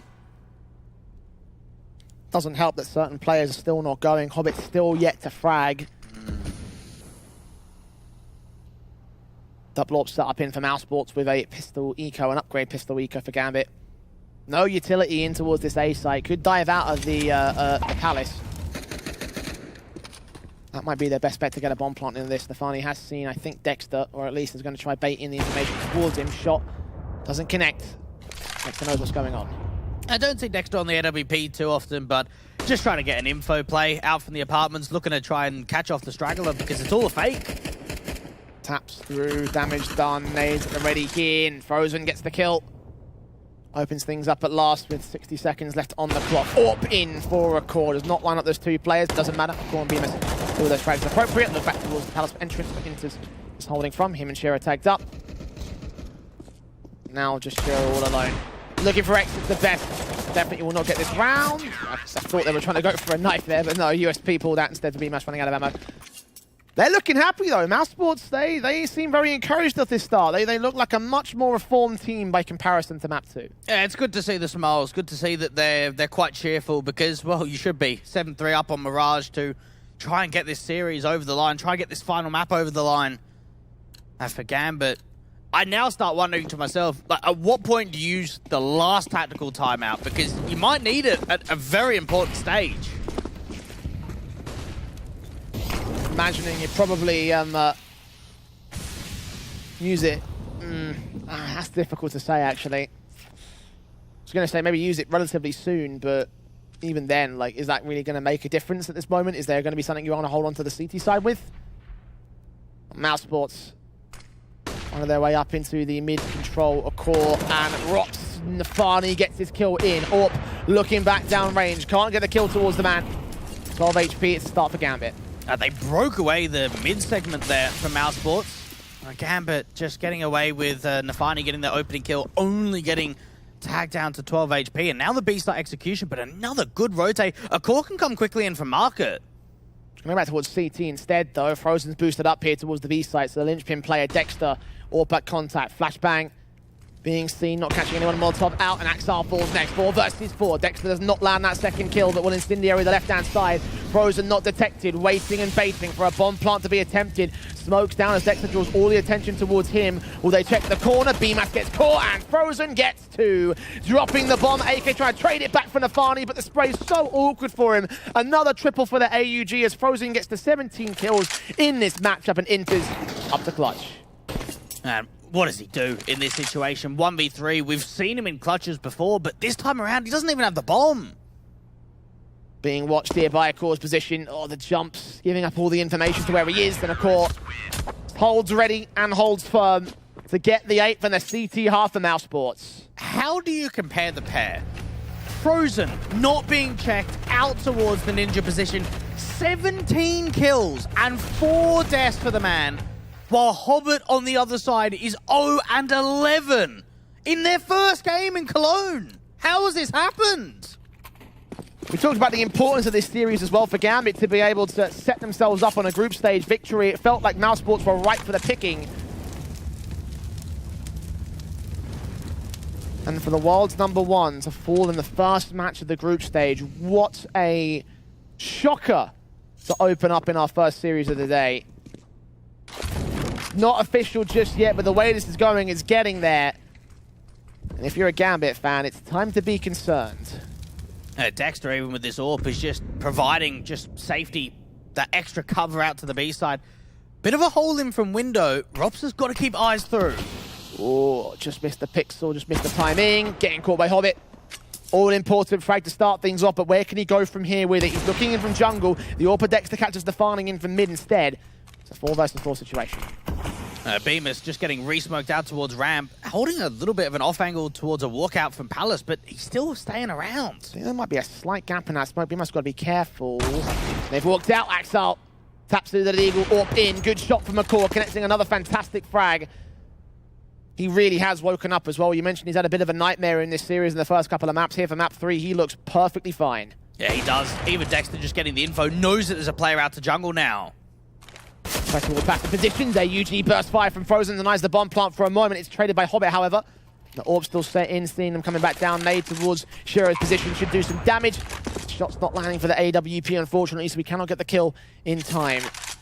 Retake mode for Mousesports. Both players coming in with AWPs. One from short, one from CT. Goes very slow towards this, but the flashbangs in from McCaw. Should allow some peek out, should allow some opportunities. They heard Dexter though. Hobbit's going to adjust towards him. AUG swap towards, Core goes down. Dexter alone in the clutch hit. Hobbit knows what's going on. Does still lose his life though.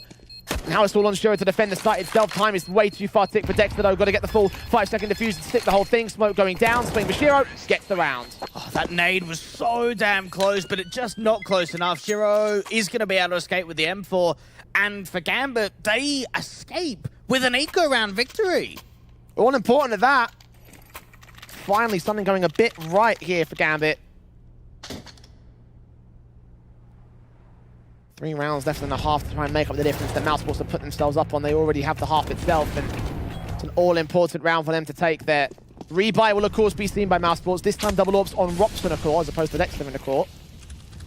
AUG looking at a gap in that smoke towards the mid position. I do believe he should get naded back, so there is some damage being done again, but default set towards Palace here for Gambit. They've consistently had a lot of intent of fighting aggressively towards ramp, but it does mean that there is a bit of an avenue of approach out from Palace that is not being looked at. No one is watching Palace at all, actually. They're so focused on this ramp position.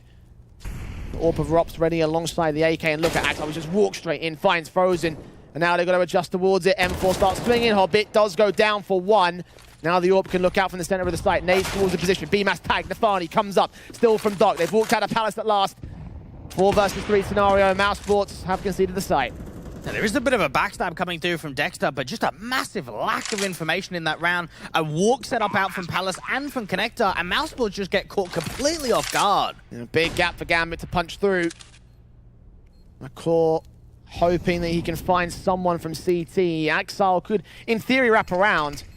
And will Dexter do the exact same thing here towards that Palace position. He's starting to make his way towards the entrance. And the AWP shot connects to a core. 2 left standing for Mousesports. Dexter has found his way out into the balconies. Drops down, finds Shiro, looks back towards the next, gets into as Nafani trades it. Now to a 1 versus 2. Dexter such low HP. Nade onto Nafani trying to win that fight. It's not going to happen. 3 kills up for him. Gambit with a 5th. I don't know if I like that where they go for it there, because you're in a bit of a position where Dexter's got money and so does Bemis. If they would have just saved onto the 3 rifles, they could have forced the investment, got a decent buy together in round 14. Maybe a little bit desperate, maybe wanting too much in that situation. Now down to the pistols for the Mousesports side. Gambit have finally reset them back into full control. They've struggled in the first half for them, but now it feels like they've found their formation here, Dweg. Yeah, it has. And definitely not too late either.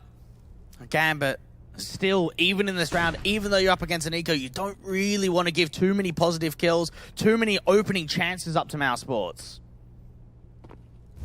Just walk out into the apartments. They try and aggress here on the Mousesports side. Dexter has gotten quite deep here with this. I don't know if Axel's even ready. He's got utility in his hands. Oh, the timing on this. Okay, he's going to be able to run away at the right moment, so Dexter's not going to get his chance. He's going to hear a lot of footsteps, though. We could call in the rotation here, and he's pushed up so far that they cannot get towards the B site. Just gamble stack on A. They can't slow it down because they've got no util, but this backstab, this could still find a lot of impact. Here he moves. Sees Shiro, sees Inters. He lets them both cross. Slow walks the knife out as well. Pistols involved. This could be massive. It comes up to the site holders, though, and there's a USP in there. Dexter just missing the opportunities every single time. Nafani rounds the corner, USP up close, taps manically. Shiro comes up with a kill as well. And here comes Dexter to complete it all. Headshot seen. Nafani missed. Okay, he gets his kill involved. Can't land that second, eventually turns it up. Shiro tagged. And Dexter with an all-important triple, but now got to turn it into an ace. And even that's too much for him. So patient, so careful, but missed bullets and a missed out defensive. Leaves a 6th for Gambit. I think he did everything he could, though. He really needed to have his teammates bait for distractions to allow this backstab to come in. He gets away with 3 kills, and, well, unfortunately for Mousesports, it is no more than that. Gambit did turn it around pretty quickly once they realized exactly what was happening. Get their 6th up to the CIS squad. And Mousesports, this buy coming back, it looks okay. They don't have a kit to work with, though, unfortunately. Yeah, limitations are still involved.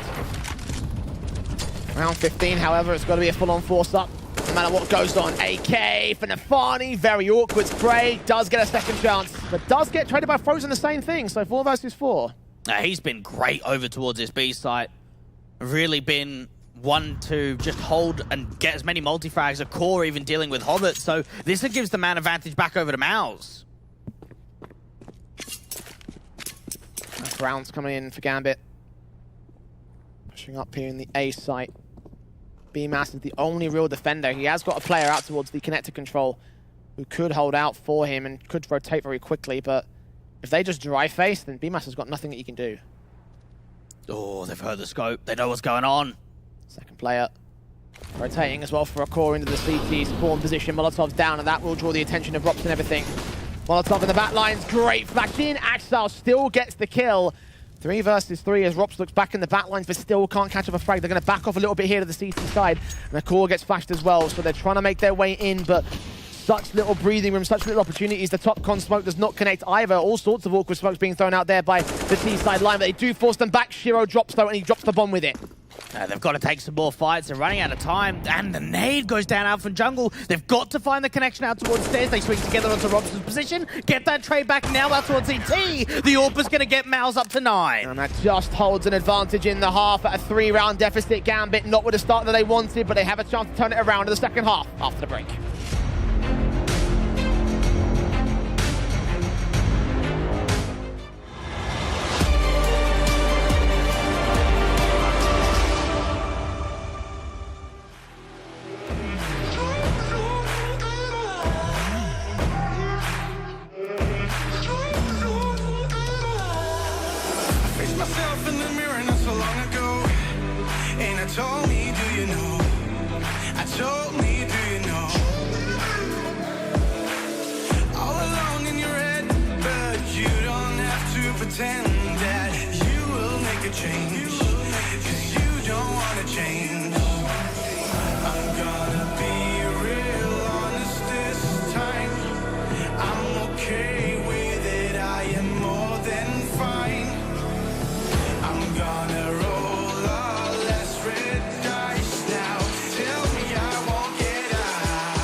Forgetting who I was, or have to look back that far.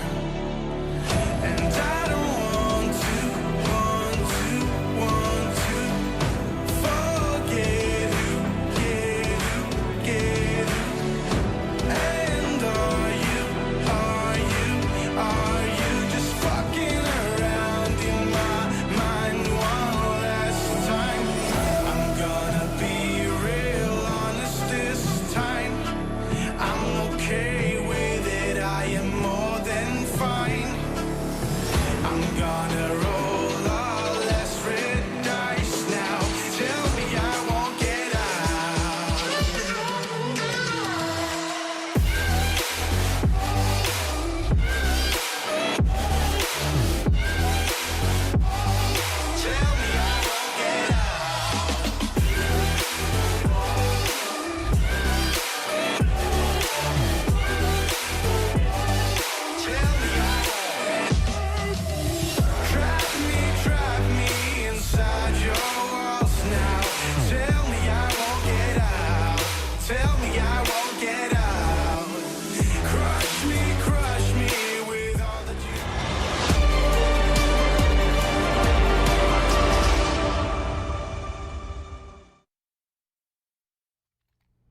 And the two bottom fraggers from map 1 and map 2 of Frozen and Akor have turned it around completely to be leading the charge, and so is the scoreline. 9-6 up for Mousesports. This pistol round could decide everything. Couple of sets of U-deals to start off, everyone in the apartments. And now the potential for Mousesports to upset the #1 team in the world could be right on here. Pistol set in for Ops to get the kill on Inters. Aggressive into the apartments. Axile's all alone. Backup's going to be so slow to get him. He has to get at least one kill. And indeed, B-Mash does drop. Rops, however, on the off angle. Gets a trade back. 4v3. The bomb can go down. But Afani quick out of the gates here. Gets drops to return. Frozen with a responsive. Shiro and Hobbit. Last couple of players left here for Gambit. And one player still on the rotation. It's taking time to set up here for the CT side. And for Mousesports, it all comes down to these duels. Akor deep into the apartments deals with Shiro. 1-on-3 now for Hobbit. 2 frags deep in this matchup. Needing to wake up at this moment. He's hoping there's an opportunity given out of the apartments, but no one is giving up the fight here for Mousesports. They have the market control. They know there's only one place that you can really come from, and now he's giving up the ghost. He's got no way back into this. 10 to the border, Mousesports, and the dream starts getting a bit more realistic here, Dweg. Who would have thought after Vertigo this would start to tip the favor of the Mousesports side in such a pretty convincing fashion? Yeah, it's wild to think about, and for Mousesports, they deserve all of these rounds. The instant goosh, instant headshot for Robs, to be able to follow up as quickly as he did, and even Akor, again, he's been so fundamental here on Mirage, just when it counts on map 3.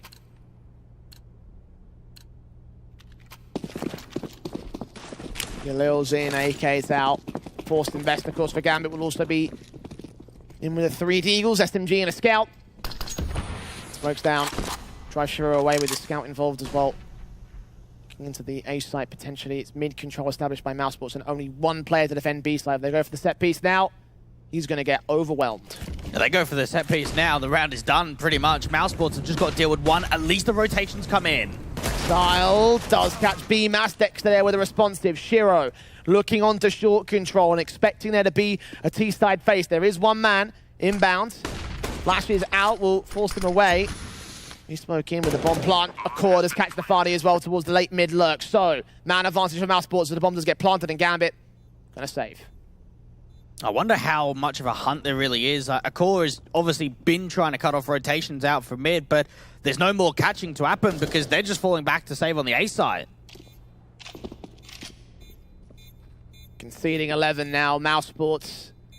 Every round from here on out makes the upset more and more likely. And again, what a huge victory it would be for these guys in the early part of the group stage. 5 more rounds to go for them before they take the win.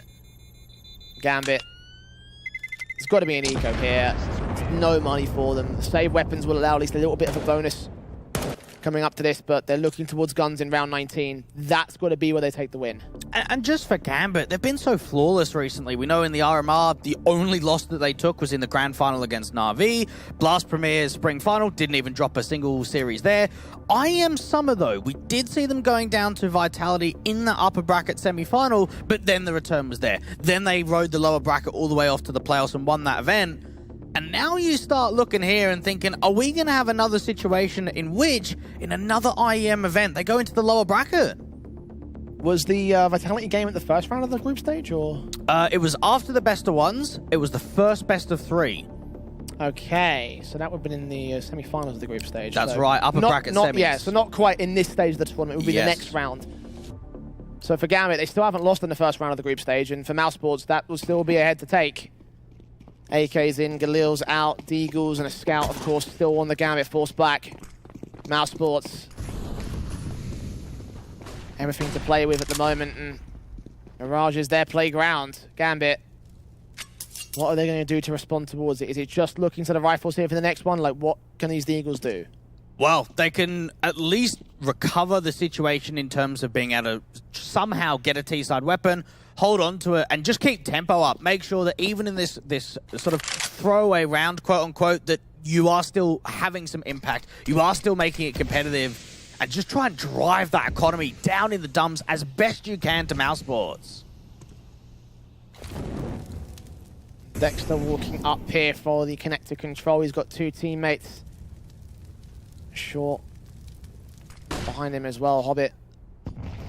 Gonna find something out of the mid position, finding the Eagle, connects onto a core. Big frag to drop the bomb. Shiro turns his scout in towards Dexter and doubles up here. Big sniper plays, and that's all important for Gambit. Oh, now they need a big recovery. A 2v5. Frozen's been able to find a little bit of an avenue of approach out from this top connector position. Hobbert's now fallen to Bemis, but they need more on this. All together. Zeus also set in position. 30 seconds through the clock. Nafani ready for B-Mass, prematurely fires. And that allows the kills to return the Mousesports. Back to a 2 versus 2 will go. Oh, this is impressive. They are really turning this about. And they're even going to bring the bomb over towards the B side. Straight involved. Frozen keeping his eyes set. Shiro's going to try to wrap around. Scout involved. Catching off one pick. Now he has no idea what's going on. He's got to land perfect heads. Has not seen the player planting the bomb. 2 great kills to get the round back in control for Gambit, but no more than that. Great effort from Gambit, but not to be for the CT side. And now the guns involved for them. They will need to win this next round for me, though, Dweg. I tell you, that puts a smile on my dial, that does. Bemis, the celebration after winning that 2v5. You can see the hunger. And whether it's against an eco, whether it's against a USP round or a gun round, any situation in which you're recovering a 2v5 is a massive, massive round. And for Mousesports, it means they're not getting reset off the back of it. Ops in. No body block on that smoke, so it covers the entire of the sniper's nest. Axel still finds a core. Only short position, flashbang over for him, but Dexter still gets the pick back. Take the 13 points of health, but maintaining the 4-on-4 scenario as Mousesports quickly out into the B side. They put Molotovs and flashes inbound. Inter's going to tap and burst forward on the first man out, but doesn't get the kill or tags against him. Shiro instead has to chime in, finds Frozen in the back, still looking forward towards Van. Smoke down, Axel setting out the backstab, and the adjustment from Shiro so great. The kill found, leaving it all on BMAS. 1 versus 4. Backstab continuing from Axel. He's known. Incendiary back. Hobbit's in the open. Gets his shot, and that's the Gambit I wanted to see. It was much better. You could just see as soon as that protocol comes in place that they trade out 1-for-1 in mid, just send it into the B side, go for the quick exi, and Inters just stays alive, allows those rotations to come in quickly. Shiro with the AWP in particular out for Market was hitting a couple of cracking shots. Brilliant from Shiro. Brilliant, brilliant, brilliant. Now he's really coming alive. We saw some very awkward maps from him in this series so far. 14 frags for his team, still not at the top end of the board, but still holding confidence with that AWP. Again, forcing pistols out for Mousesports on this force invest. 2 AKs and an AWP, but Deagle and Tech 9. Set piece looking to get set up straight out into the A site. Yeah, Hobbert's going to be the first man of contact playing out from the back of triple. 2 players in con could be quickly to start forcing in, though. Oh, that nade does quite a lot of damage. Baits in the AWP shot as well, so they know what's going on there in the ramp position. Incendiary back from Nafani is going to suppress. Let the jungle and stairs get smoked off. A re-smoke back at the CT side. A bit of a gap there for BMAS to work with, and indeed, he does get a kill on Nafani. Axel trades back and wildly fires through that smoke. Can't get the bomb plant denied here as Rops will fall in turn.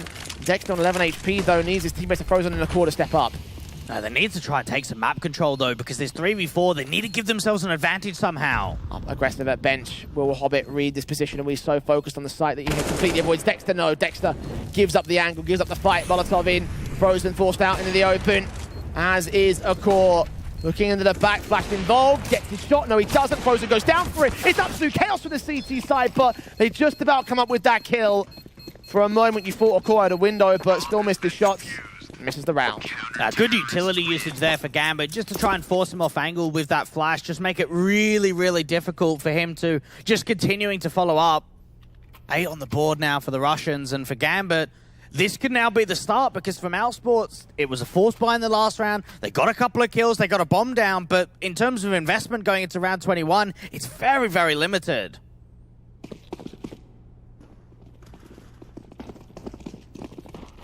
Still within 4 rounds, Mousesports leading for now. Gambit, much like they were on Inferno, are on the comeback.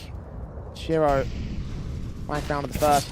He's back in, doesn't quite get that second, but his teammates are there to be able to hold their own. Axel still found on BMAS, awkward nade, but still, actually, the nade actually kind of landed on Rops there, so he does get a kill on Axel at least, so there's that, but 2 left on this one, not much for Mousesports. Just hoping that the CTs get a bit hungry in this sort of situation and they could just pick them off. But really for Gambit, you had that early exchange out from mid. Now they can go passive, just play the numbers game. Shiro Set here towards short, waiting for a core. Up the corner, bit of a gap that Frozen can also exploit, but actually it's a bit too far off angle. Either way, kill found, 1v4.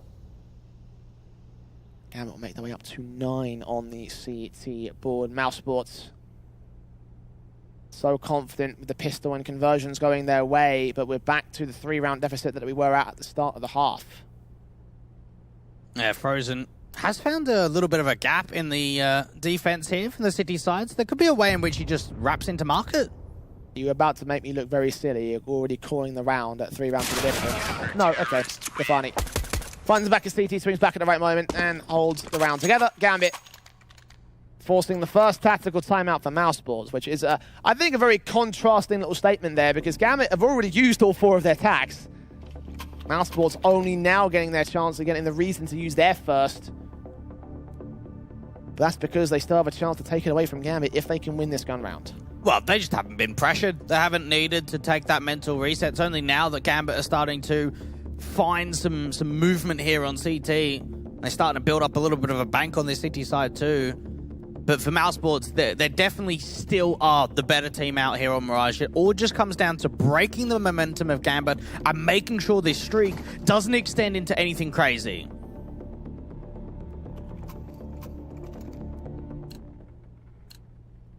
AKs across the board here. Warping Shiro, of course, for Gambit. Mousesports. Every round that they get is going to apply pressure to the CT side. Every round that they get is going to leave Gambit in a worse spot. And Gambit realize this, going to force very far forward, go for an info play towards ramp, and make his extension all the way out towards T-spawn. This could be quite a lot gained here, but they're going to walk past Rops. That's okay, though. Even if they walk past Rops, it allows that backstab to come out from mid, potentially drop this bomb. This is a great info play. Just got to make absolutely no noise to it.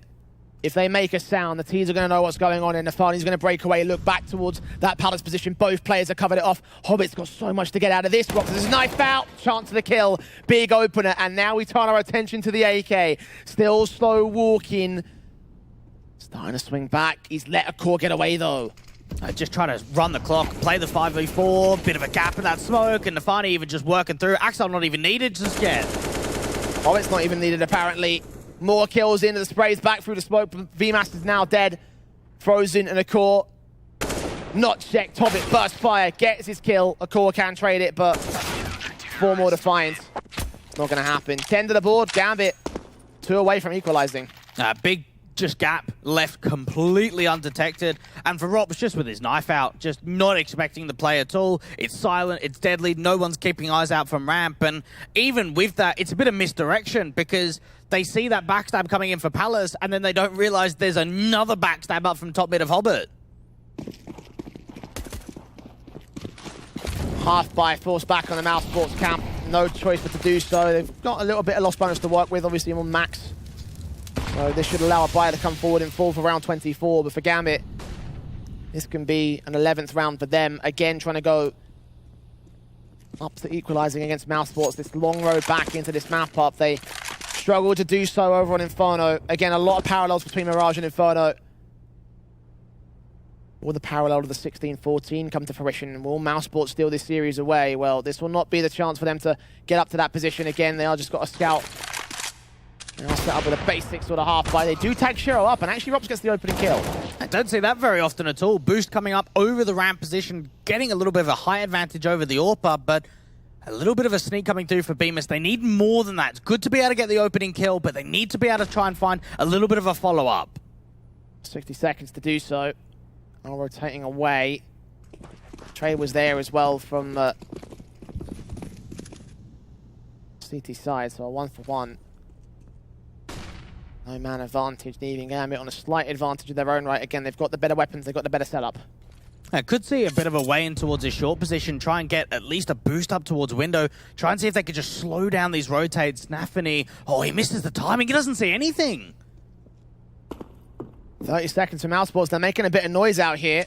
How much is Axel here? How much does he call out to his teammates? Inters sees what's going on. Frozen's found a pick.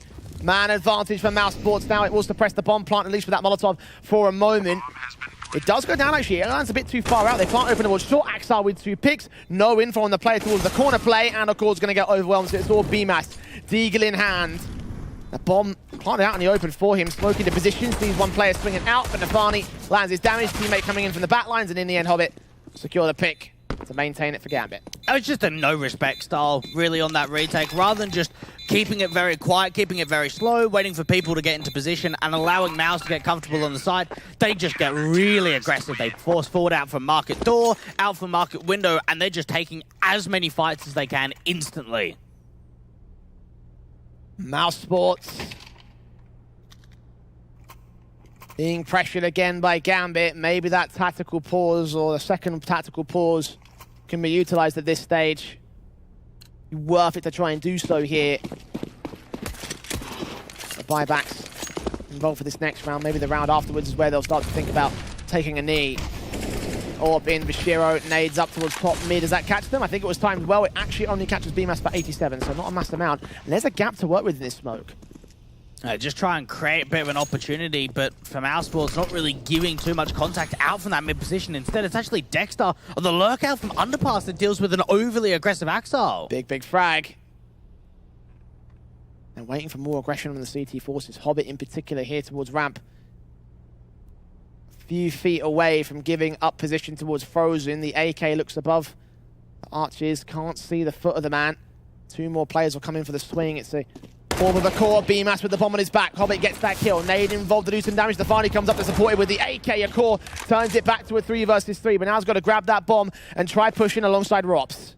And now they start a little bit of just slowing the round down. Maybe try and see if they can bait out further counter utility. Rops has got no opportunity for the walkout, and Dexter's got to face onto Stefani and Con. He's ready for this. I think he knows what's going on. The top con smoke will also be put up here so he can be suppressed into the site entry itself. It still rests it all on the likes of Shiro. Dexter goes down. Rops in a corner out. Last 2 players left, and Rops swinging out with the AWP step. Shiro sees that shoulder bait. Sees the man, lands his kill. It's all left to a core. 18 frags deep here in this matchup. 25 seconds with no information, no vision, and no chance. Gambit have equalized. Oh, they're choking it here. They're really choking it here. They had a big lead to work with. And now we're getting into a bit of a situation where their lead is gone. Now we're tied up at 12-12, and their money is kind of gone as well. They will have enough to be able to buy back, but it doesn't feel comfortable. It doesn't look comfortable anymore. It is time to be concerned if you're a Mousesports fan. What was looking like a really good upset in the first 3 rounds of this half has turned to mush. 12-6 at one point. Gambit not let Mousesports take a round since that point. Absolute tear. Streak that might last straight back into the lead. And again, for Mousesports, pressures on to delivering these last few rounds. AK's out, again on the bite. Gambit with their setup as usual. And even with those 6 rounds in a row, we've only seen 2 bomb plants. We've only seen 2 retake setups coming through for Gambit. A lot of these rounds have been convincing, and that's what's really struggled with the economy line for Mousesports, is that they can't keep buying after buying because they're not getting the bomb plants. Money's just not flowing for them. I think to recover this scenario, you need a confident round. You can see where the money line rests here for the T side. $50 at maximum for each individual. $150 total across the entire T-side line in reserve. So half buys at most going into round 26. They have to take it. M4s from Nafani seeing what's going on. Axel looks back down from short though. Great contact, great repeat. Frozen had no idea. Just gets out of there so quickly. Doesn't stay around. Doesn't allow the opportunity for Mouse to capitalize on a 4v4. Hold on to the 5-on-4 advantage and just slow the round down. They've got a little bit of a lean out towards the B side. And for Mousesports, they're desperate for any kind of pick now. Axel continues to look forward here towards a passive short position. The smoke onto connector will cover off positions, but as it fades, Mousesports start walking. Will Axel look for a swing aggressive? I don't think he will. None of the CT players instead to hold their own positions, and Inters in particular back up at the cubby corner. I don't think he's been seen by Dexter yet. He'll have to make his way up into position. Hobbit's also in sandwich. This is going to be a linchpin player. Dexter wrapping, incendiary's down. Footsteps heard, Flash is going over. Hobbit could be in trouble, but Inter still strikes, gets the kill involved. Dexter got to try and get that trade. Hobbit is going to get overwhelmed, but Inter's doubles up, 4 versus 2. Rops burns Nafani. Inter's on 19 HP, but Rops on 25. Bomb's going to get planted here. It's desperate to go down. Just get the bomb plan in and try and play it out from there. But even for Rops and Bemis, how do they work together with this low HP? It's a good question. One that Mousesports are going to answer. Gambit making their way in. All 3 players from Connector. Nades close towards BMAS doing damage. Bullets flying through the firebox, but not getting kills. BMAS may have been giving up headshot angles, but he combines alongside Rops, and they only get 1 kill. Axile with 3. 2 on the retake for 13. Gambit, they've got the lead now. At least Mousesports can buy again. Get that bomb down with the $3,400 with the max round loss bonus. Buy it up again. But Gambit, jeez, they've had to work hard. 7 rounds now in a row. And a lot of people probably would have sort of said at 6-12, yeah, this just looks impossible. This just looks like Mousesports are going to get it over the line, but they have really, really turned up the heat. And this is the Gambit that we've all come to watch today. I feel like they might have heard us when we said the upset was on for Mousesports. Yeah. Because since that point, they have come back with a sheer fury. Obscene AKs, M4s, Gambit. Again, all the standard setup here. Plenty of money to play with in terms of economy and reserve. Shiro down to $12,000 and Akor down to 19 points of health. Double nade stack into his position. Doesn't kill him off, but it gets a confident start for Gambit. Dexter's just trying to bail out his teammate. Knows that the double nades have come through for Akor, and while TopCon is very, very open, how do they work with that info? You know that Nafani's there. Dexter. Oh, the spray is just not off there. Nafani ducks down. Gets his kill, starts off this round. That could have been the best chance in the last 3 or 4 rounds of an opening man advantage. That one right there, the sneak in towards the top of Con, the wrap into connector, but the frag just does not come. This lead looks to grow for Gambit. They've just got to get through 4 more players for Mousesports. 3 or B, look at this, they're running into the stack. They're so ready for this. Mousesports with a bad read. Can they overwhelm it anyway? Shiro's on site. Axile in the apartments. They got 1 man at market as well, just in case. He's thinking of a rotation, though, because Mousesports are given nothing. Yeah, they've slowed it right down, but for Gambit, they're not rotating away. 30 seconds, flash over, Frozen, headshot seen, Axel taps, sees the shoulder out, Frozen can't punish it, BMAS can get the trade, Orb still on site, Shiro responds, 4 versus 2, Akor with a trade, looked in upon by Shiro's part, he's not going to go up his angle to BMAS, knows that he's there on a site somewhere, and stalling for time, 16 seconds, backup is on the way, 1 player coming in from short in particular, taps forward to the P250, can't get Akor, Nafani does, it's all to BMAS, 8 seconds, 7 seconds, and Hobbit picks up that final frag. Good effort not to be. Mousesports getting closer and closer, but it's not close enough. No, not at all. And for Hobbit, he has really started coming alive late in this map, really when it counts. As soon as that comeback really comes in, from about round 18, round 19 or so, that's when he started putting numbers up to 11 kills now. And Gambit, but even just the read in that situation, for them to have both Shiro and Axel out on the B bomb site, and then Inters to rotate in from market so quickly. Third tactical called by Mousesports, all 3 called in the T side half. Are they about to bottle it? Are they about to bottle it? Half buy involved, so at the very least they'll let Gambit get to map point. They are playing for OT here, Dweg. I think they already have, mate. Like, when you're up 12-6 and you haven't just followed up with any kind of round for 8 in a row, it's devastating. It really, really is for Mousesports. And like you mentioned, playing for OT, they don't want to buy it up. It's risky because it means for Gambit, it's another one to add to the tally. They've got to refresh their minds going into round 28. Either that or they've got to steal it here with this pistol execution. Set piece in with the smokes, the flashes. 1 Molotov for Rops as well to clear out Dark. But the aggressive hold from Hobbit could still clean it up. And Rops set and ready. Put it out. Hobbit, close range, taps through from BMAS, looking up, flashbang, catches that player off guard. First frag, found easy. What can BMAS do with this now? Oh, they need at least a bit of control to come through. Great boost up for Shiro. That looks straight into Rops. Wonderfully coordinated and a great response back from the Mousesports side. 4 versus 4. VMAX is still very far forward here. The flashbang was turned away from. Sprays through, gets a kill involved, but Nafani and Shiro continue finding frags to the man advantage. No bomb plant secured here by Mousesports. Shiro does pick up Inters though, so 1 versus 2 for Dexter. Trying to bait in that orb shot, cannot seem to do it, and Shiro secures 4 frags against T-side forces, gets Gambit on series point. And it comes to a situation there where the bomb plant isn't exactly necessary. What you really want to be doing is limiting what the CTs can bring forward and see if you can make that round a conversion. You know that no matter what the outcome is, round 28, you're going to have a buy together, even if the bomb doesn't go down. They take the approach to get aggressive out towards CT, but even that boost up behind the smoke for Shiro, everything was so well timed. 3 match points for Gambit to work with. Incendiary down Frozen Sea first and foremost. Big kill for Axel to open up. Removing the top fragger from play, who has not found a pick in a very long time here. Mousesports stalled in place and losing the start. And that might be the start of the House of Cards falling. 9 rounds in a row, potentially 10. And what a start this has been to the round again for Gambit. Opening man advantage. It gets silent. Very, very silent for the international squad. Silent because they know that not only can they not give anything up, but because this is their most important round. Flash over, here we go.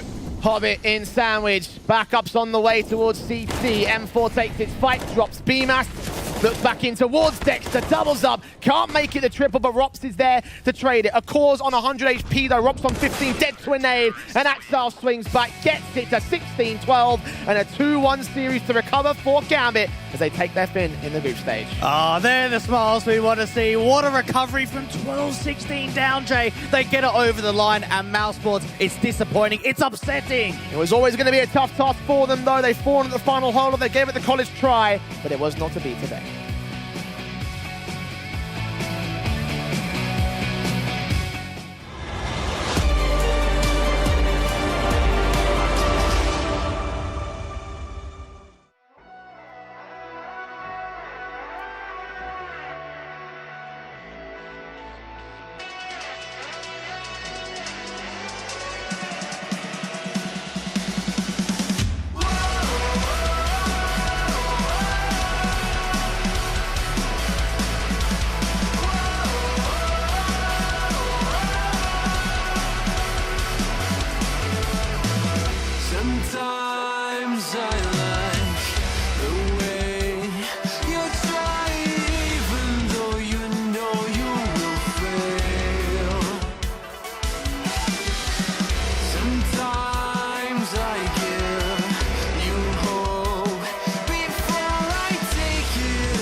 Heartbreaking for Mousesports as they got so close, but just not close enough, defeating Gambit in the last map of this series from a 12-6 scoreline up for them. Gambit maintain their composure, the composure that we've seen so many times in the online era. It translates over to Landweg, and there was some hiccups along the way, but at the end of the day, Gambit get the win, and that's what's most important.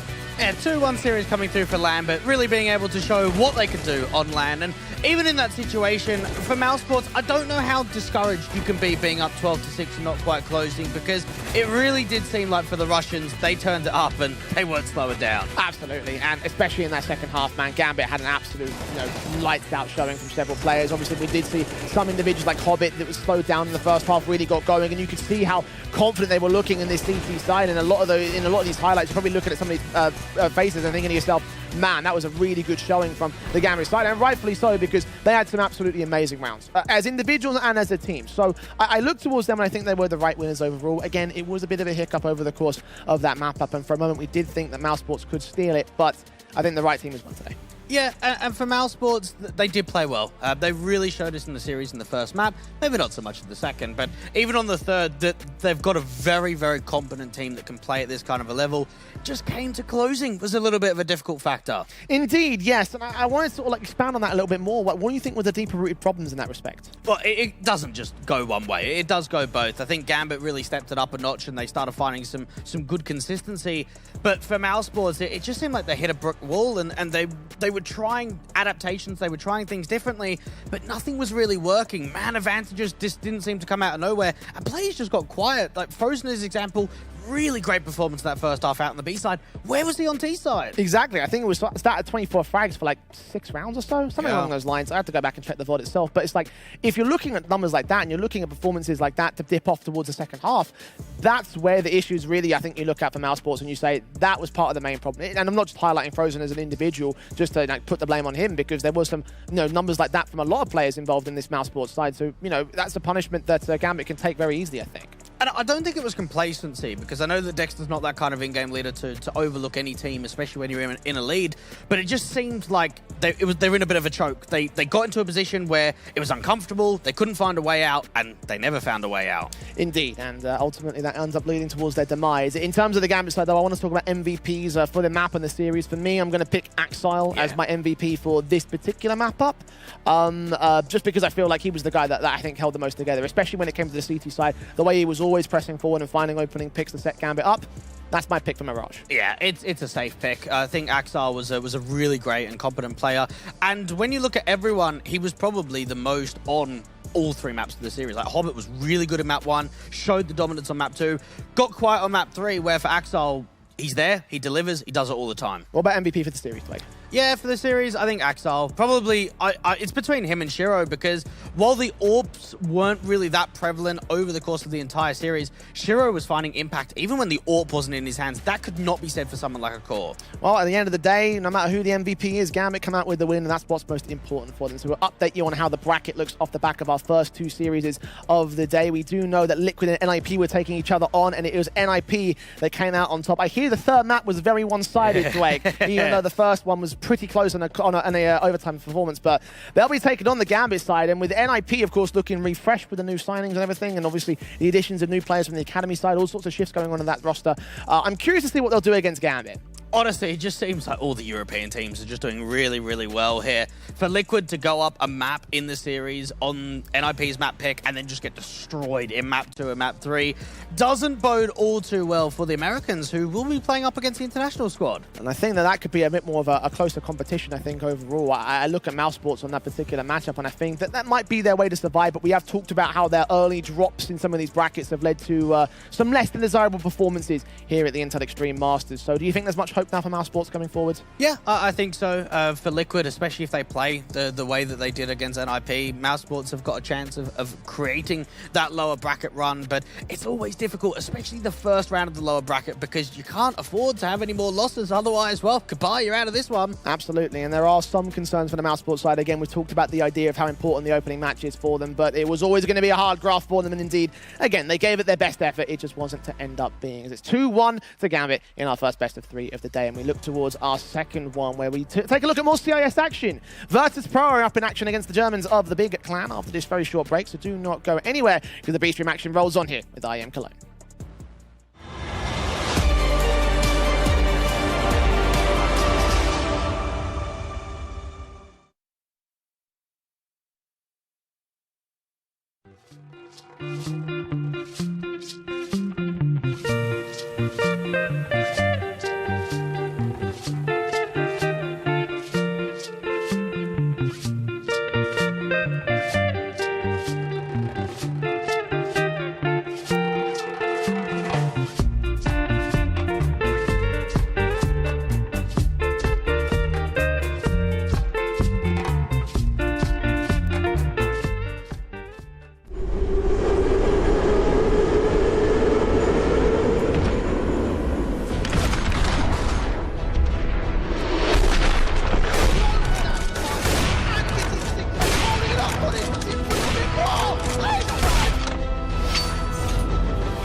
We were caught in the fire. Our faith was left out. Ok, let's go. Come in the middle. Oh, no gravity, ça fait bizarre. Middle? Ah ouais, ok, I'm j'avoue. coming, middle. Pareil. I don't see you, middle. Baiter. I don't see you. Non. Auto. Oh, aïe, oh, mais... Oh, yeah. Oh. On utilise le décor. Ah non. Ouais, j'ai dit que je I think I got this. I got this. Easy. Ok. Ok. Oh, Ouais. Non, laser. Ah. Quoi? What? Laser. Oh, headshot machine. Quoi? Tu m'as mis 4 headshots en même temps avec le pont, mais attends, c'est pas humain. Mais... Oh.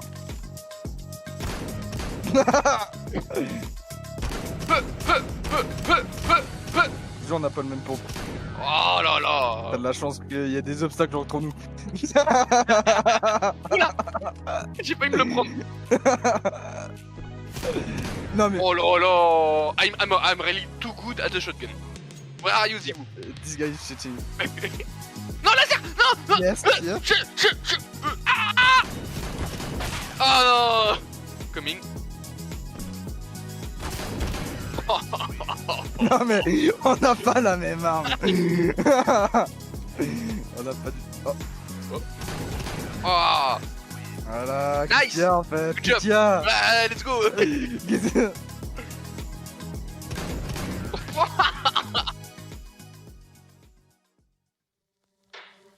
of the shadows, I've come to make a name. Ready for battle, 'cause I got a thing to claim. Think that I'll crumble, I'll show you a mistake.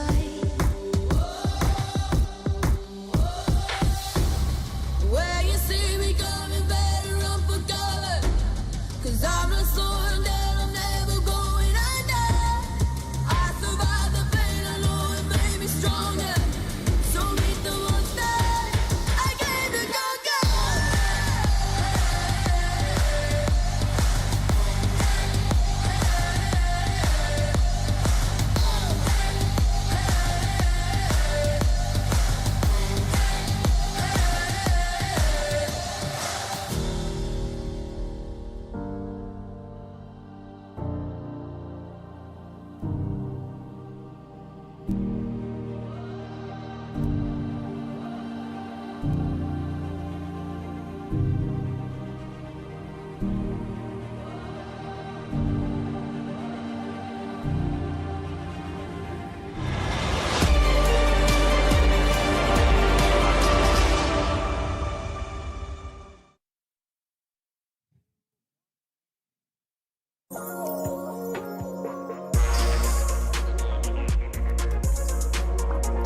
So, all right, let's get into our second series of the day. Dwayne, Big taking on the big boys over from Virtuspro, a matchup that has had a bit of history between these two squads and definitely a matchup that could prove to be interesting in our second matchup of the day here at the B-Stream. Welcome back, ladies and gentlemen, to the Intel Extreme Masters. Welcome back to IEM Cologne, where we have already witnessed some very close contests in the terms of Gambit and the big boys over at Mousesports. A bit of a close contest in that one, and we'll see whether another German organization can try to do decent here in our second best of three. Well, Big have looked very impressive so far. We knew that in the opening best of one, they faced off against Sprout in that German derby and handled them really, really effectively. 16-8 out on Dust 2. Then they go into the game against OG, and maybe in hindsight now, we can say that OG weren't the strongest teams, but they did look very strong in that best of three. Indeed, they did, and I think that Big definitely have been a team that have held consistency over the course of their time. I mean, I definitely see them as having a couple of major dips as of late in terms of where they compete, because they're a team that, unlike most of the Tier 1 competition, they don't just compete at the big level tournaments. They also dip down occasionally and play some of the lower level, high tier events, and you see them and they play in these tournaments, and they do relatively well, even if they don't always get the big wins on the board. So I look at them and I see that they're well practiced and they've got a lot of information to pull from, and I do see why they're holding a top position here in the world. Yeah, absolutely. And for Big, this could be some decent proving ground for them to be able to sort of end the online era as such on a really big positive note, knowing that they come back to LAN. They've already looked really good into the play-ins, but they are facing off against some tough competition. VP, they've been a team that, well, at least when it comes to the rankings, are still doing very well. Absolutely. Although I don't know if that really reflects on the results per se, though, Blake, because Virtuspro really haven't made like a major sort of tournament run ever since IEM Cologne, really. Yeah. They had a grand final placing during the RMR, I remember that much. But then the second RMR in Starlighter, they really didn't do that well, did they? And they've had some very awkward performances. Just to list off some of their previous results, they've had last place in FunSpark. They had last place at the Starlighter RMR. They did have a top 8 at Pro League, which, to be fair, is pretty decent. And there are some top 8s in DreamHack Masters as well. But it's very up and down for Virtuspro ever since Cologne. Yeah, they are a team, though, that in these big name events, they're constantly making playoffs, but it's probably about the deep runs where maybe they're not so much doing so. But you've got to remember as well for Virtuspro is that they were a team that sort of rose to prominence when LAN was still around and then started to really, I guess, come to the scene when it was the online era. So for Virtuspro, this is going to be an interesting event to see if they can bounce back from. We have to try and fight against the big squad again in our first match, in our second best of three, I should say, of today here. And we did get a chance to speak towards Big, and we did have a chance to talk to them about what it is they think their main strengths are here coming into Cologne. Our current strength, I would say, just team play. We have played together since 17 months, so we know exactly what the other wants, what the other needs, and also like out of the game, we know each other really good. So I think this would be our strength. Cohesion, knowledge, and I guess synergy is the right word to describe that one or summarize it at the very least. Like, would you agree? Yeah, I would agree, though, with Virtuspro as well. I mean, they're a team that have been around the block together for a very, very long time, even when they were down towards sort of a vanguard before they joined up with this lineup. So I listened to that at Big, and I think, hang on a minute, I've almost heard that story somewhere. Indeed, it seems like we're seeing a lot of similar stories over the course of Cologne, but what could be a very different story is our map vetoes, which are coming up on screen here. Big and VP have shared a number of maps between each other in the past. In terms of maps, they're currently, I believe, 9 to 4 in terms of the series, in terms of maps overall. So we've seen a few little bits and pieces which you can pull from in recent history, but in terms of actual recency, the R series they played was back in December, so I'm not sure how much of this will really be relevant in that respect. But first bands coming in, Ancient and Nuke. Does that surprise you? No, not really. I think now we'll see Dust 2 coming through for the big side. They played it up against OG, had a really strong performance there. For Virtuspro, at the same time, if they maybe lean in towards an Inferno, they've had some decent results on that as of late, so maybe just going for some strength picks to start off. A strength pick of Dust 2, will we see it coming in from Big, or is there a curveball involved for the Germans? Nope, straight Dust 2. Well called there, Dwayne. And it does seem like the most obvious and the safest pick, I think. Yeah, well, they've played it both in the best of one. I don't even know how Sprout let that float through, and then into the best of three. We'll see it again. I guess that does mean that for Virtuspro, they've been able to have some time to do some homework, knowing, okay, we've seen Big on it twice, now will be a third time. It's the most played map for Virtuspro, actually, Dust 2. So they have got some experience on it. It's not like it's going to be a complete whitewash, but in terms of Big, again, it just feels like the most obvious pick in this one. So let's see where the VP go for their obvious pick as well in their second map, of course. They're going for their choice of Inferno. So, yeah, once again, right on the money. Yeah, don't know about the third, though, because Vertigo is one of those where VP don't really like playing it, so we'll probably see that being banned out. Overpass, I could see it going to Overpass, to be honest. Yeah, I could see it going to Overpass as well. I mean, I definitely feel like, okay. Another Mirage, maybe? Yeah, I think actually Mirage becomes the most likely pick here for the Virtuspro side. They will have the choice of the ban, and yeah, they do get rid of Vertigo. That just makes the most amount of sense to me. So some pretty I don't want to say puggy style maps, but I think that really is the only way that you can describe it. Dust to Inferno and Mirage, though, it feels like I don't know. Who do you think comes out on top in this? Well, I want to say Big. I think the Mirage is slightly better. They've played it more often. They've got a slightly higher win rate. So for Virtuspro, they had the opportunity of trying to go into Vertigo, but we know that it's a good map for Big. Don't want to play it yourself. So for the Veto, I think the Germans have done very successful here. Okay, I can respect that particular presence, but the case really is the question of do we feel like Big are going to be able to do well in the matchup overall here? Again, we know that VP have some up and down performances, so if they hit their highs in this tournament and in this starting matchup, then that could be their opportunity to really sort of just blow them out of the water, I think. Well, I had a chance last night of watching back the Big game against OG, and I've got to say that was the most impressed I've been of Big in a little while. So I think they've got a very good chance of actually being able to create an upset here. Well, for VP, this is going to be their first matchup in the tournament. I believe that they were invited straight into the top 8, of course, part of the part of the top end of the Pro Tour. And again, in spite of their up and down results in various tournaments in various calibers, they still hold their own in terms of how things have worked out during the EPT. So they have had their moments in the Sundway, and again, I just wonder whether or not there's going to be the moment here to step up at this point. Now, the last series they played was a Virtuspro victory, been in history. The series have usually gone the way of the big side. So here on Dust 2, let's see whether or not they can come out on top. Quick predictions, Blake? Yeah, 2-1 for Big. It's definitely going 3 maps. I don't think either team will be able to 2-0 it here today. We're set for a long one here, much like our first series of the day. Virtuspro on the T-side start of Dust 2. Big getting off with the utility on Tabson and Tizian. Tizian's also got the defuse kit as well. Double flash and smoke for Sanji. Smoke Molotov for Yakinda. Out to the default into the tunnels. And for Big, having a fair bit of influence out towards both the mid and B side position. Got one player on A of Sirison that's pretty much got to defend out from the short position and from long with that early contact out from mid gathering the info. But for VP, the majority of presence is here in the tunnels. Flashbang's over, going to draw some attention over from the Big side, looking in from Quito. Centaurus playing on the off angle, backed up towards the doorway. The smoke in, gets him out of dodge. Kicker. Dominant's back, going to be very careful about this contact face. They have seen Yakinda at least. They'll try tapping, but a little bit too late for Quito on the face. And now it's got to come to the rotations, or do VP try and fake it a little bit? They've still got a presence in the upper tunnels, so this could be a short fake to dive mid to B. Jane, I provide a little bit of support as the smoke goes down towards the CT spawn. Flashing, catches Taurus. Fully white, Tabston. Yeah, into the open, nades up. Damage should be done pretty nicely as well, but they look away from the T-side force, so James can find the opening kill of the matchup. Tabson caught back, Centaurus can't land any headshots of his own right. Tizian struggling into the backlines, overwhelmed, 3 picks for nothing. VP might have tanked that nade, but Bing are going to tank the round. Yeah, Buster even aggressive to deal with Sirison, and what a pistol to come out for Virtuspro. And you're right about that. Big did everything right when it came to the utility, but they just could not find the jewels and find any kind of return frags. Quito now left to just try and figure out what he can even do. Can he even do anything at all in this pistol? It doesn't seem likely. Glock switched out to try fight on towards Buster, at least get one good pick back in. So his own matchup started with 2 kills to his name, but not a pistol for Big. VP, fantastic stuff. And mostly I want to say that was down to the mistakes of Big there on the B doors. Yeah, it seemed that even though the nade damage was really there, they still got caught sleeping a little bit, not in the best positions at all. Almost like because no sort of sound cue came out or no sort of early swing with that nade through, that mid was actually open and there weren't any players there, but that was just all misdirection.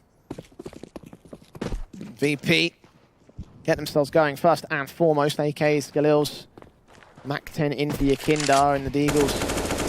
Back out, of course, for the big side. Scout involved for Searson. Tries if we can find some sort of face out here towards the mid control, but can't really catch anything for Virtuspro. And we know that Sirison's one of those guys that give him the AWP, give him the scout, and that's it. He will not take an SMG, will not take an M4 or any sort of opportunity. Does get quite close to some of these spam shots through the doors, but just hoping for something lucky. That timing was well placed there from Virtuspro. Put the smoke up, evade the kill or the tag from Searson. Flashes over as the SMG start pushing alongside Kikut's AK behind him. A second player also there back up the SMG. Get that money involved for Yekindar if at all possible. He's 3 players without head Kevlar, 1 player without any Kevlar at all. Searson scout up in the corner, going to try and look for the kill. And he actually does that on Yekindar as well as Tabson's nade following James. 5 versus 3. This is turned around for Big. No, this doesn't look good at all. Oh, Tabson no. with the P250. How's this all happened? Buster's head's been seen. Searson gets tagged, but no casualties taken by Big. This is all gone to hell for VP. Sanji Faze gets dealt with by Tizzy and Buster in a 1 versus 5. That is a hell of a response from the CT side. Oh my goodness, no one falls, no one drops. Tabson at that kind of range with the P250 has now picked up the AK, knows exactly where Buster is. There is a bit of a trade back, so there is some damage being done, but this player's everywhere. Yeah, no way he gets out of this. Absolutely no way. 15 seconds, like, even if he had the time to play with, he wouldn't be able to win the fight. And then the CTs are going to wait here. They're just going to hold back and try kill him after time to just destroy the economy of VP. Now, that would be the worst outcome possible, is that they lose the anti-force by reset and then they lose a player after time. They're going to go hunting. There should be no way Buster stays alive. Really well done there from Big. And it all started with Searson, the nade, but Tabson in particular. Searson, scouting everything. What is that? Just dead blind, still gets the kill. That is ridiculous. But that is a round for Big, and a very nice way to set themselves back up here and try and take that pistol basis away from Virtuspro. AK's in, Galil's out, Scout's out. SMG for Tabson still will be a bit of a weakness in that respect. Facing in for Searson, looking down range, seeing nothing up towards T-Spawn. VP just working in towards a bit of an upper tunnel's just default, but really, when you look at what they've got to offer, they don't have much at all. Minute and a half to play.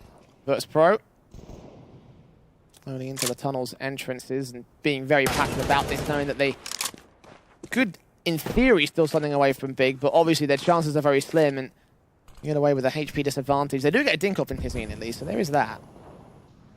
And we know that, what was it, Big, really early into when they made those roster changes of Searson and Keto coming into the lineup. They won one of those DreamHack Open events in North America. Yep. Very, very early. That was sort of when all the LAN sort of experience started moving away and we went back towards online. So we do know that for Big, with this lineup in tow, they can do very well on LAN. Been a while since we've seen a definitive LAN environment, and as well as that, remember that DreamHack Open is not quite an IEM Cologne. Yeah. So definitely a different level of play by comparison for Big. Virtuspro pressing on towards the B side, going to converge in. Crunch out from the doors and from the tunnels. Keto does find the first kill on Buster just outside of the tunnel's entrance. The bomb yet to commit. It's on a very low HP Sanji here, so he's got to be careful. He needs his teammates to try and open up the site. And Yekindar does find a frag on Tizzy and taps and forces forward. Gets that tray, looks towards window, sees his man, gets Jame as well. 3 players left, 1 man now for Kicker.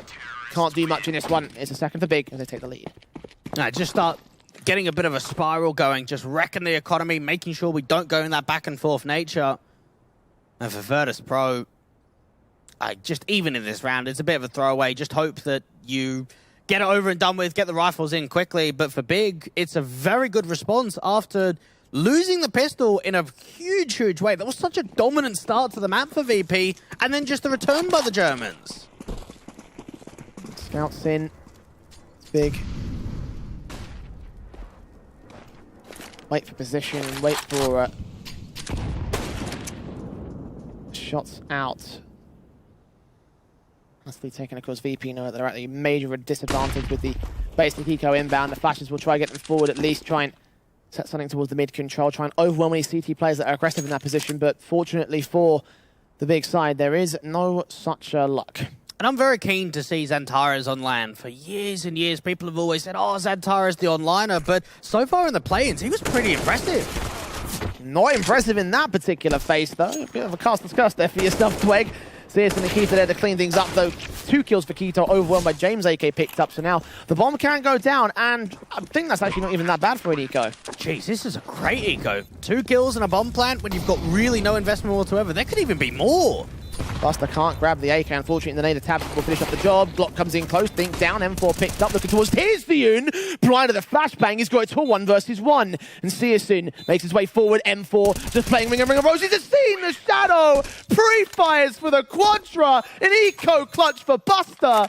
And this game is just back and forth from the word go. Oh my goodness, how does that happen? Big, they're just up against Clocked, and Virtuspro split their way out from the mid position into the B side. They get the bomb down, and the 1v3 clutch comes through. What a hold from Buster. Oh, that's not encouraging, but again, characteristic for this start given the circumstances. Sandy tagged up early, at least by the big side, of course, forcing the issue back with two AWPs and 3 Deagles. Not the most confident of buy-ups, it's lopsided, but it can still do damage, and it has done so far. Yeah, Big will be frustrated knowing the result of how that last one panned out. Long take coming through from Virtuspro, and for Big, at least they've got a very, very decent stack on the A side. Flash forward. James looking down range here. His own AWP set in against the big side. I know they have at least one AWP in play, and now the Eagles will just spam forward as Antares tagging Yakindar to 55 and continuing to face to do even more, but so far so little gain in the frag department. 60 seconds left. There's still a little bit of util for the CTs to work with in terms of that smoke and the incendiary, so if there's a lot of time wasting going on for VP, Big can start slowing the clock down. Well, looking down range for James, still can't catch anything. Smoke set at the ready. The Eagles spam for Zentaris, still not finding anything out of this. He's kind of desperate to get something out of this, but still no one giving contact. 30 seconds remaining. Zentaris taps up. Kicker going to rush around the corner, AK in hand. Tizin's going to burn, kill on the AWP. Great sequence there from Kicker, doubles up on the headshot as well. And deals with Big pretty effectively. 2-man advantage, they're heavily tagged. Keto with York just being pressured in. So many people peeking. Kicker getting 3 in the round. And that forces Big to fall back and save. Lost one of those AWPs, do not want to lose the second one. And I guess for Zentaris holding on to the Kevlar is going to be a bit better for them going into the eco, as VP will find 3 and reclaim the lead here against the Germans. Kazakh core have, well, definitely put in the hard yards so far in this one, and I wouldn't be surprised if we went back and forth still. Yeah. It's a very, very likely potential, I want to say, and it has that feeling that Dust 2 is going to go down in that sort of way. Both teams really hammering home in terms of the economy game. Kick it. Really, really good sequence for him, just to get up close and personal towards that ramp position, just deal with all the players down on the site itself. And for Big, now you start thinking in the back of your mind, oh, if we would have just converted that anti-eco, if we would have just not given ourselves 1v1s up to Buster, because that one round that they've lost has now led to follow-ups for VP. Yeah. Well, plenty of potential in terms of the ecos, the AWP set for Searson. Just the basics on the pistols, the 2 Deagles, the Tabson and Zentaris. So a little bit of firepower for a couple of the pistol players here for the big side. Very little in terms of this round. VP should be able to claim 4 at least. Searson aggressive with the AWP, just waiting for Tabson to go down so he can boost up. Oh, a little bit late to that position, so they're just going to miss the timing onto Yakinda. Still taking face, will Yakinda back up? Yes, he will, and get the headshot. Nicely done. Searson a bit too twitchy and not looking the right way at the right time. Couldn't adjust in time. Great opener for the AK. Drops one of the AWPers. Tabson's going to pick it right back up, though. And ever since the IEM Katowice event, Yakinda has really been out of form, has not been able to deliver the same sort of T-side entry success % rates that we see. Crazy stuff from him. This could be the event where everything turns around. Tizian falling out of position as well. That pistol away from position over on the short control, knowing the VP are out here and they're going to try press the issue. Smokes down and rotations in from CT spawn. Tabson still has that AWP set towards Kara as well, so there's potential for a big play from him, but the bomb's not committing here for VP. It might go towards the B side. It's been very fakey for VP on this T side, just try and sell the fade the best they can. Great shot from Tabson. Nicely done. Caving in Kicker's head. Dropping down here, going to make their way in towards the mid to B play. Only one CT to find here. Zentaris, the Eagle, into the corner. Ready for the B door's face. Will Yakinda check here? No, he won't. The Eagle taps forward, only gets one frag. James there with a fantastic response. Still a couple of rifles for the CTs to work with, and they're doing tag damage. And might as well look for exit frags from here. I don't think it's likely that they'll go in for the complete retake. Maybe if a kill presents itself. Tizian's out towards the tunnel's position. In theory, could fight on towards Jane, but got to land that first shot so quickly. Missed shot on the AWP as well. Flick also doesn't connect it. Tizian having information to work from. Smoke down the stairs for the T-side line as he swings back at the wrong moment. Jane gets the kill, and now they have to back off, save that AK. That I don't think is too bad for an eco. Yeah, they could be happy with that. A couple of saved-in weapons, the AWP being saved in again for a follow-up. A big, giving their lead up even further now to VP for them to go up 4-2. And in terms of money, it looks pretty healthy here for Virtuspro. They only lose a couple of players if you're Kindar and Kicker. Got guys getting close towards a 10K, probably on average about the 6-7K marker. A lot of money here for VP. Comes the rebuy on several players to get the rifles back in for the men that fell. And Big will take the first tactical of the matchup. An appropriate time to do so. Started off fantastic on the pistol, and then, well, since that point, it's been back and forth. VP are the ones that pulled ahead in the end. 6 rounds deep, and there will be a rebuy, of course, for the CT side. There should be just about enough cash to get the drops in. And you mentioned Big sort of diving down into some of those lower-end events. They've had some shocking losses recently. Yeah. The playoffs of ESEA Premier is probably the one that most people look at. They were the favourite to qualify back for Pro League, and then they lose to Sinners. Okay, fair play. They won the entire event. They got that qualification. Then they lose to LDLC. We know in another event they lost to Skade. So Big have tried to dip down, and the success hasn't massively been there. Yeah, and those problems could come back to haunt them. Well, they have been making runs to solidify themselves a space in the tier 1 sort of level of Counter-Strike. It's not a very high tier 1 position, you know. It's not like they're going into grand finals or top 4s in all the S-tier events. Flash around the corner, Tizzy and Tabson start leaning up and looking down into the long control. Trying to establish a deep run here with a map victory above VP to start. Well, Virtuspro have done very well with changing the pace. Sometimes we get a little bit more aggression towards the early contact. Haven't really seen anything in terms of early long control for the T side. Unless they've got some really good spawns, it's mainly been centered around the short position. Rumbu's coming out to bait out the AWP, but Siriuson's back at Goose. Yeah, very passive angle. He's waiting for them to face directly out of short as opposed to looking into the gap, which is what that run boost is there to try and fake out. Tabson spraying onto Xbox, catching Buster for 30 points of HP. Not quite a kill for him as all the CTs will hold back. VP set and ready to go for the XC. Sirison still hasn't fired, so they don't actually know that he's here, but now the util's coming through. Tabson finally gets the pick back into mid-control. Sanji to full. Sirison, very passive angle. The Molotov should force them away. He's forced to respoke it. Instead, start looking up here at the ramp box. Boost involved. T-side players so close. Hasn't seen the man over at elbow. The bomb plant can be secured as a result of this, so 5v4 retake. They need to try and get some frags. Tabson coming quite quickly up towards ramp. 5-on-3 now. Buster gets one trade involved. Keto responds towards Jamie. Kindar now all alone and standing. You mentioned his form, you mentioned his performance, but he has had clutches in the past. This will not be one of those rounds. It's the third for Big. It's still quite expensive coming through for the Big side, only getting away with a couple of players. They do, though, pick up the double AWP setup. One of those AWPs being recovered over from James, meaning that going into the next rifle, they can start really being able to farm up a little bit more money. VP lost a lot before they even got to the site in that one. That's Big with a single round difference between them and VP. Right kills at the right times and not able to hold their own for the T-side forces. They had a bit of a weird scenario in that with losing that opening kill and didn't really have a lot of presence on the A site, I think. Retake coming in easy for the Big clan. Double AWPs will stay in for the next round, but for the moment it's a small technical pause before we get any further in the matchup. Again, as usual, bring you details as we know it. What we do know is the economy game for VP enables them to go for a buy. And what I know, G2 versus Complexity, starting off over on the mainstream.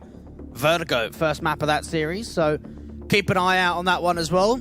See how the bracket continues for Group A. We know that all of the matches that we've got to start off the day, the early afternoon, early evening, Group A, and then we go into Group B a little bit later on. Yeah.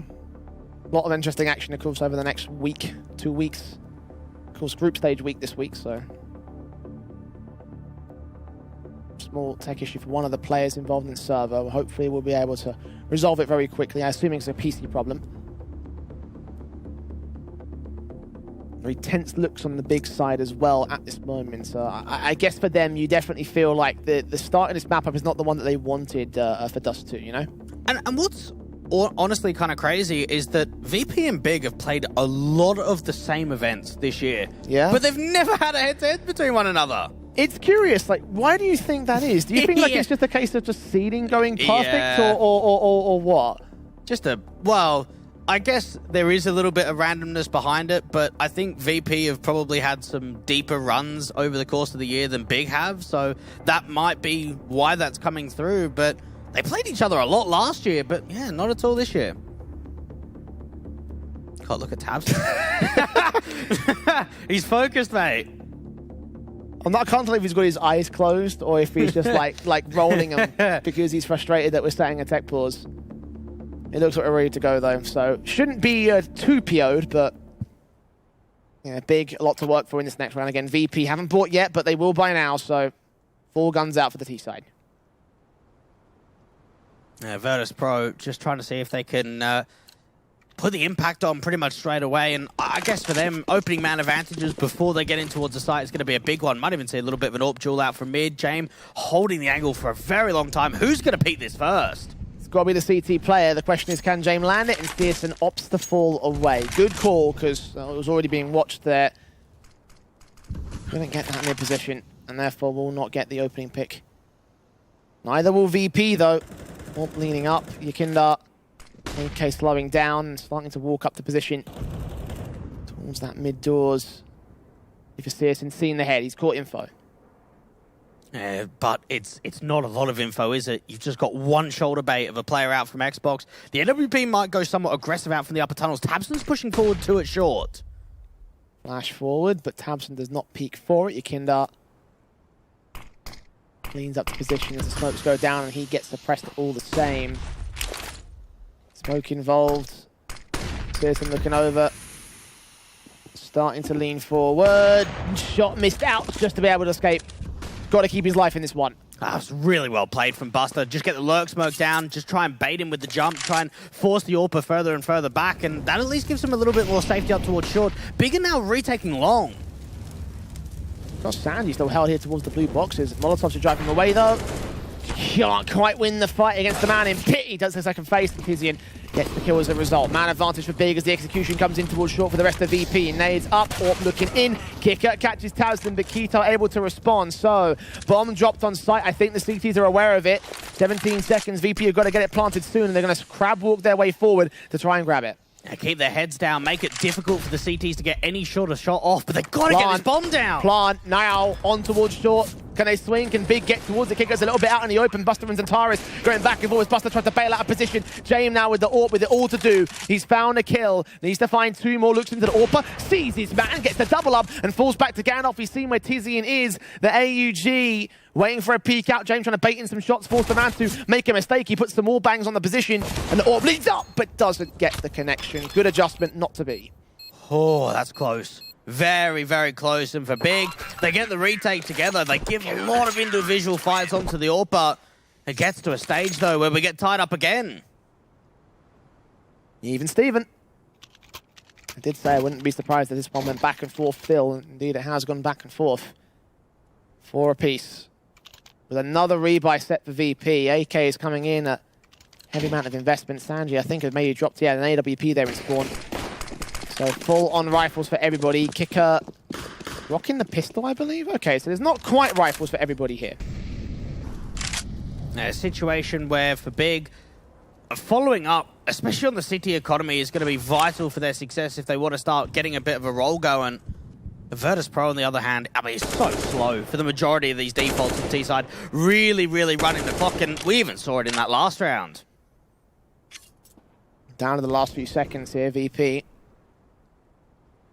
Able to work with that advantage in the past, but is it going to come to fruition this time? Last round didn't do so. Big. Happy to take it. Now we'll wait for VP's contact here. They're just starting to make their way up towards short. Haven't baited out a massive amount of utility from the Big side. Yakinda just using that molly flash off angle, trying to force the CTs further and further back. Steerson still wants to get aggressive on the angle, though. He's got a vision into the short play, but can't see any of the T-side forces, so he opts to fall back instead. Kinder and Kicker. Smokes down, seeming like it will be the set-piece execution coming in, at least for the moment. The bomb and one player's coming out, but it's just those two, not supported by the rest of the VP. They're just trying to see if they could force a mistake, force an over-aggressive peek, work the default. Kinder's just going to entry out towards short alone. Now they stack up towards mid instead. The crossfire's been set up here for the CT forces. Kinder drops down and gets two big frags. Tabson does get two on the way out though, so it sets up Keto on the B-side defense. And Searson's Zort's popping off. Two massive frags for him. Kicker suddenly alone. He's got a bomb on his back, but he has no idea where Keto is. And Big still able to hold the CT defensive and hold the rounds. Well, we saw Tabson really gave them the early advantage, sort of getting a couple of kills out towards CT. Kinder getting a couple of trades back, but Searson with the AWP just bought time for Keto to just hold back, passive on the site. Those are some pretty sharp shots. VP too deep into the CT spawn. Had they focused on getting back towards top mid, then maybe only that one frag would have gone the way of the AWP. The situation of what ifs there for the CIS camp. Pistols into the upgrades. Half buy involved for Virtuspro. This is definitely not a round for them. And they've got the util to hopefully allow a close sort of way into the A side. Try and just see if they can get that bomb plant, get that extra little bit of cash injection. But for Big, they've now forced VP on an eco. This is a chance of following up again.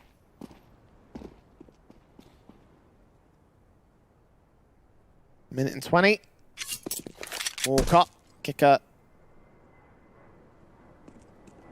Running in alongside Yekindar into that short presence. Watching out towards the mid doors, expecting there to be contact from Tabson. So far, so little given up by the AUG. So, minute to the clock. Utility down. They're going to go towards that mid to B play, and finally Tabson gets his 2 kills involved. Can't quite make it a triple. He's getting close towards it though. His teammates are adjusting against it. The bomb's not even in T-side presence, so they're just going to have to leave it and go into this and just kind of get picked apart. Yeah, this round is over from here. Yeah, you've done a lot of damage onto Santaras and Tabson, but you're not going to turn those into kills, especially when they start playing passive. They can regain the bomb in lower tunnels, but for Big, they're giving them a lot of respect on this eco. 30 seconds. Time continuing to run short. VP again happy to run the timer low, but given this context, they need to either give up their lives or force a clutch out. Preferably the latter, but obviously more realistic for the former. Get that money involved. The drop bomb. Last player left in chain. That's 1 kill, but no more than that. 1 exit. 1 casualty. 6 rounds are Big. Up by 2. Yeah, Virtuspro have kept it tight from the start, but we do really need to see them chipping back in going into round 11. Otherwise, Big have got a very good chance of starting to run away with it. And in terms of money, you know, Searson just hasn't died in what feels like forever, so he's got so much behind him. Yeah, big greens for him and Keto. M4s and AUG as well. Smokes down. Keto to cross and get into the B side. Searson with a peek up towards mid, however, catches James' head at the perfect pixel. What a shot. Yeah, love me one of those. Very decent stuff from the CT side. And just even confidence to go for one of those mid picks on Dust 2. It looks a very good sign for the Germans. And even Keto's thinking about an aggressive move. Slow movements. Oh, missed shot from Searson. That's going to cost him. Kindar's going to try selling on a very fast play here. Molotov's out, flashing forward, seeing the one man of Tizzy in here. Incendiary's back. Flash forward, nades involved. We'll try and send him packing, but he's not going to hold his position, and eventually will lose his life for it. Meanwhile, Sandy making his way up to position, catches a decent trade. Tabson responds towards it. 3v2 kick attack to 4 points of health. And Big maintain control. Now, Keto can't over-rotate out from the B side because VP are just faking that they're going short. 55 seconds. How do they go with this? Orb still looking down, expecting there to be some CT presence, but VP seeing a very passive Big, and they are forced to go passive themselves. And now it just gets so silent. It just really gets slowed down from here. Buster has got to try and bail the situation out because Kicker is just so damn low. All going to rest on the AK. One smoke to put up towards CT, not towards the boost spot. The Orb now knows. Presence here in mid, but is it all a ruse? No further utility to go in here for this hit towards the A site, and the AWP has got to land this first frag on the first. He gets a tag on Tabs somehow. Flick back lands the kill, but now got to deal with Zentaris. Top low HP, could line up the sprays on both players. Tags up and takes down one. Buster on 4 points of health of his own right. AK involved, taps the bomb, trying to force Zentaris to peek forward. He gets that shot for the jump face, and now it's the 1v1 against Keto. AWP's coming in quickly. The shot should come through. At least give the information over to the pistol, knowing he's so incredibly low. Buster's trying to create the angle. He's had his head ducked down, but rephases to cost him his life. He should have waited. He should have waited. Costing them the round again, the 7th round for Big. A good effort there from them, but the 2-man alive scenario was very difficult to work with there for the T side. Good shots to take out the player on the side to start, but on the off angle still, Big hold the round. Well, I'd hate to be an in-game leader and play a team like VP on Dust 2, especially when they're on T side, because some of these mid-rounds, you really have no idea what is going on. What are they, fake short like 4 times in that round? You think it's short, you think it's mid to B, you think it's short. You just don't know. Xantara is just trying to get as much impact as possible. Keto being set up in that clutch, but still for Big, it's up to 7, but it's a close round. Utility inbound here, the Molotov's back, kicker, burst through, Incendiary to try and force him away at the blue boxes. Tizian gets his kid involved, starts things off fantastic. Man set to fall. Another great opener here for the CT side. Kindar looking for another one of these entry frags out to the short position, and he has been pretty successful so far. Unfortunately, he's been taking so much space by himself that normally he gets a 1-for-1, and there is no opportunity for the T's to just work on the fact and start something a little bit more tempo-based. Nice Incendiary keeps VP at bay. Citizens going to reposition and try challenge onto that AWP again. Is very passive off angle. Incendiary to put back here at the edge of the smoke, try and stop them from making their way forward. It will be successful for the moment, do a little bit of damage. One player drops out, Yakindar's been seen. The AWP shot misses as Sanji finds Tabson out into the longhouse position. The CT is getting a bit too overly aggressive as the AWP looks for his fight on Buster, gets his kid involved. There's still a player at CT though, as James picks up Xantaros with his own AWP. It's a 3 versus 3. Now, Sirison saw that player go down towards CT, but he still doesn't really know exactly where he is. Has the idea of where you can be. The NWP is just hitting shots like there's no tomorrow. Another fantastic one for Sirison, now up to clutch it of his own right. They're going to rotate into the B site, and now it's all going to rest on Keto's AWP, or is it all a ruse? You can't quite tell. Players going in and out of the tunnel's footsteps. Heard AWP set and ready. Good shot drop Sanji, and now it's James. It's been all the AWPs in this round. Can his AWP come up with something absolutely amazing here? 10 seconds to do so. The answer's no. I'm just so lost. I just don't know what is going on here on the T side. You've got a situation in which the bomb's just trying to go quickly into the upper tunnels, but then James looking to cut the rotation off from mid, and while that's great if you can open up B and get that kill, if that kill doesn't come through, there's nothing James can do. The bomb just gets dropped. There's no time about it. VP making so many mid-round calls. What was that you said a moment ago? You'd hate to be in IGL against VP because you just can't get a read on what they're doing? Well, you're struggling yourself and you've got a bird's eye view, so... Tactical pause taken on the T side line. I guess appropriate to do so because what was a back and forth affair has gone all in the favor of Big. And we know they play this way in Dust 2. We know that they are very sort of reaction-based and they do like a lot of sneak attempts and start scrambling the opposition. But even for Big, it doesn't seem like they're in positions where they're gamble stacking or they're making risks. They seem to be having a pretty good chokehold on the situation when it comes to the rotations, and they're not really getting baited that massively to some of these mid-round calls. 8-4, Big have the half advantage on CT side. VP forced invest involved here for round 13. Very characteristic, I guess, for them to go for a forced buy. I mean, not too shocking to me.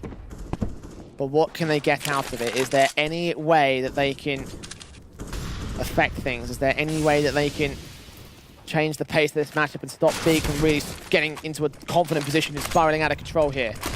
Well, Xantara is just trying to back up his teammate as quickly as they can. These overly aggressive plays are getting a lot of information, but no kills as of yet. Smokes and nades. Damage not done, however, by the CT forces. The Kindar with his Mac 10 catches off Xantaros, but Tabson there with a very quick response, so not a threat that they have to worry about too much longer here for Big. And Tizian deals with the AK. Kicker to fall, leaving it to 2 Deagles and an AWP. AWP is up here towards short control, but the AWP assist and picks one of the pistols off. Great frag on Sanji. And the AWP of James catches Tabson getting a bit overly aggressive, so VP are finding their moments, but it's a 3v2. They need to somehow fight an advantage back. They've still got a little bit of time to work with. James is trying to create some sort of fight out from mid, but even Keto is so passive on B. 45 seconds. Smokes down, nades up as well. Very little being seen here as they start walking their way up into the tunnel's entrance, and now going to rest on Keeper, who's covering off both entryways to the site. The smoke down will suppress towards tunnels for now, but as it clears up, he's going to have to start looking there, and indeed he is now. Well, Tizian's now got the info that he's seen nothing out for mid, so that can give Keto a little bit more of an indication of look at the tunnels, but look straight into James instead. Great timing. The Orb's still watching. Is there a smoke that can go down? No, there's not. Molotov in, jumps face, and he lands that leg shot on Buster. Allows Tizian a chance to another bomb plant. He sees James instead. The Orb misses his shot as the bomb goes down. Incendiary as well towards window. Should drive the man back in. Might have landed a bit too deep, and indeed it is. Tizian gets his pick. James responds. 2 kills, 3 kills up for him, but Searson makes 2 of his own. So he gets the defuse in and gets the retake for Big. He's just not missing. He really isn't. And yeah, when you make a quote like that, you think to yourself, he's got to be on like 20 kills or so. They haven't given him a massive amount of opportunity to start fragging, but when he's taking these contacts, he is finding so many clinical connections. Even just the tag up, that long range out from CT, that is not an easy shot to hit at all. Let's put it this way, right? I think Searson's got 11 frags. Searson's got 11 frags. Yeah. I think that all 11 have been impactful. Yeah. I think that's a fair assessment to make. Like, that's the kind of AWP that's the kind of AWP game he's playing right now. I'm going to get this pick towards mid and deal with somebody out here in the face, but so far so little given up by VP. They're trying to avoid that AWP duel as much as possible, trying to figure out his position so they can evade him, because they know that if they peek him, they're probably going down. Hey, out towards long again. Big have just used slight utility, and there's never really long challenges at all here. Smoke's put in to try and suppress in case VP are going out here. They had that one round where they caught an aggressive CT player, but really it's just that lurker in Sanji to cut off any like playmakers for Big. Anyone who wants to try and push down towards top mid. Searson watching with the AWP, meanwhile towards the short presence, flashbang evaded, peeks back in, does get forced back by the utility. Can Yekindar get the kill against him? Nades back, Spray goes awry, but he does connect it against the CT side. Very confident for Yekindar, looking to follow up, doesn't quite find that second. A lot of damage done onto Tizian. They've got a late lookout from top mid, but Sanji gets caught off. Great kill for Tabson, and that actually bails out the position that Tizian was in. He was kind of sandwiched between T-side forces, and Taurus comes up with another kill on Kicker. 22 HP, so Buster and James, 4 versus 2. James gets an AWP pick back in. Emperor Tabson responds towards it, so once again it's the AWP to clutch it, and it's just not gonna happen. Big looking lights out at 10. Yeah, they're looking confident, and they're hitting their shots where you can't really say the same for VP. I love the approach there, finally, because we've seen at times where the Latvian entry fragger of Yekindar has got an opening kill towards short. They haven't really done anything with it. This time around, it's a little bit more aggressive. They get out towards that short position, try and just get the bomb down, but the lurk play, Sanji gets caught off in top mid. The frags out from long don't get traded back at all. It seems like for Big, they are just overwhelming so consistently here. Big double digits. VP still stuck on 4. I haven't found a round since round 6, I want to say. That's 9 in a row. Yeah. Very big stuff posted up by Big, excuse the pun.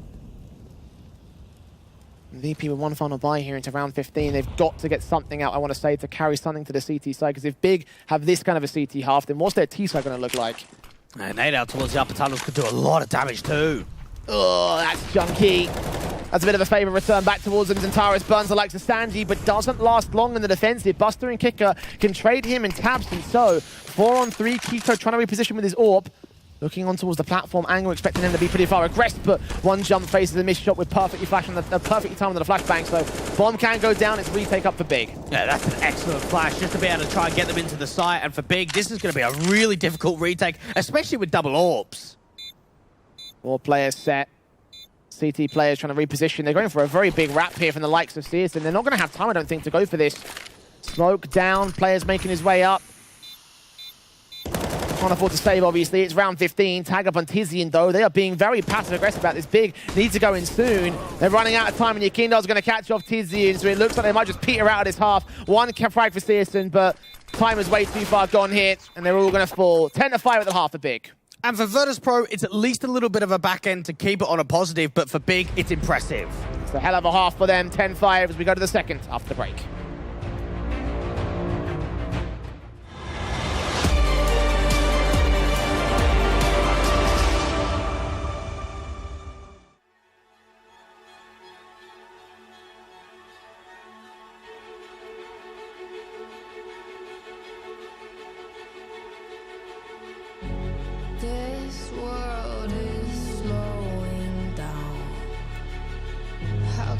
fight it? How can I listen when there's no sound? Oh, the wolves are out. Yes, the wolves are out.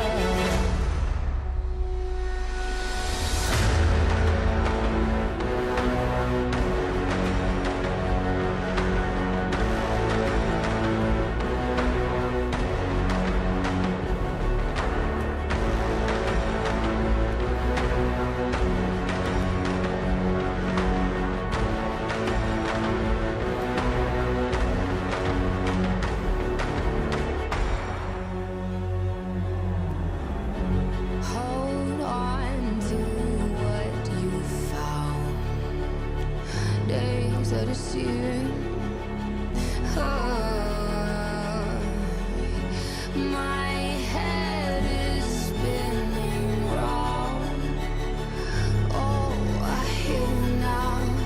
Yes, the wolves are out. Inside of our reality. Satellites singing serenade. Send out a signal, please remember me. Send out a signal, come and set me free.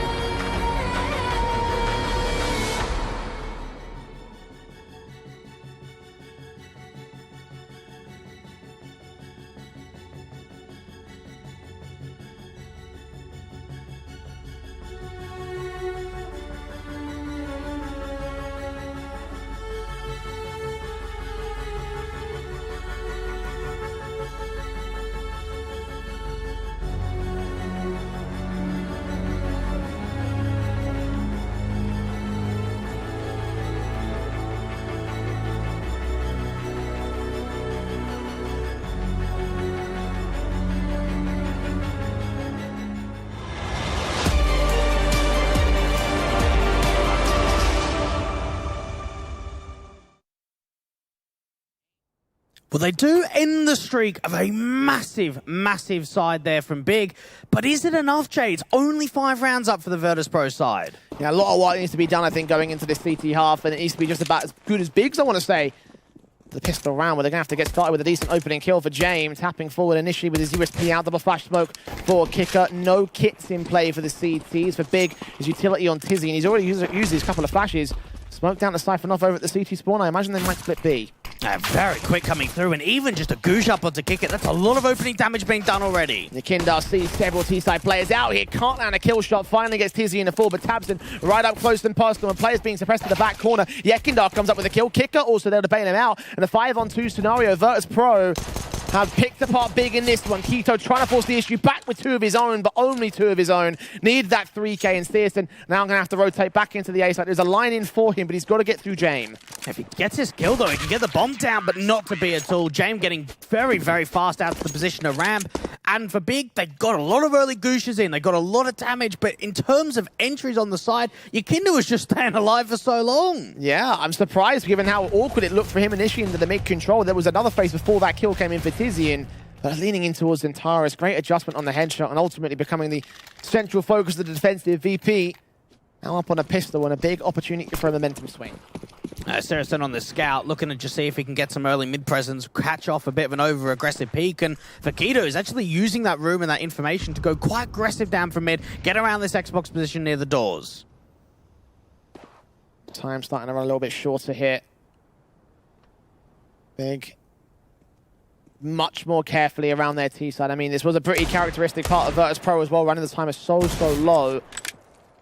Still early doors, they face in with the Eagles. Trying to catch off Yakindar, who has gotten a little bit aggressive here for the AUG, but can't quite catch the kill of his own right.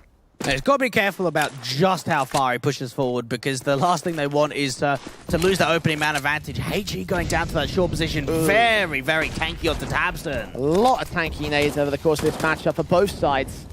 Tabson dealt with on James' part, flashes over as well. The CT's continuing to hold them back on Big.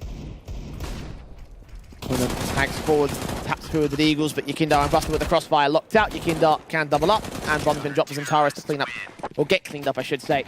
His VP finds Devon. And we saw that in the RMR, Dust2 was played a lot for VP, and they didn't have the best of results on it. Losses to 100 ping Gods, losses to Spirit. They got that one win over K23, and then another loss to Entropic on their map pick of that best of 3. So we have seen them being played a lot of Dust2 recently, but not a massive amount of results in terms of wins. And those little issues, obviously, that we talked about during the pre-game about them during the RMR, how they kind of went out in the last place with a really awkward time ahead of them. Right now, awkward times ahead of them in the case of the big side. It's Pistols going to do a little bit of damage in terms of the mid-control, but the Rifles are able to clean up for the moment. So for the time being, Dust2 is going well for VP. 1 HP for Kicker as he holds his own. And now the guns come out for the T side. This will be the real task. Tabson was very, very consistent out in that first half on CT side with multi-fragging potential and even getting in close and in setting up some of his teammates to go in for the clutches. You've got to wonder now, what type of fragging power does he bring on T? He's going to be going in for the Krieg. Haven't seen much of the Krieg today. No. I think this actually might be the first time it's been brought out today, actually. Yeah, maybe. I think that's about right. See if Tabson can do the gun justice. Himself over to the backlines over the tunnel. It's Taurus that takes that first peek with the AK instead. Spray through on Kicker as well with the FAMAS to try to respond towards it. Has not been able to catch off a kill. Big start walking up into the mid door. Smokes down was suppressed. They'll get forced back. Very good timing there for the CT side kid. I was just thinking about making a little bit of a move forward, but as soon as that re-smoke comes in, he knows his opportunity is gone.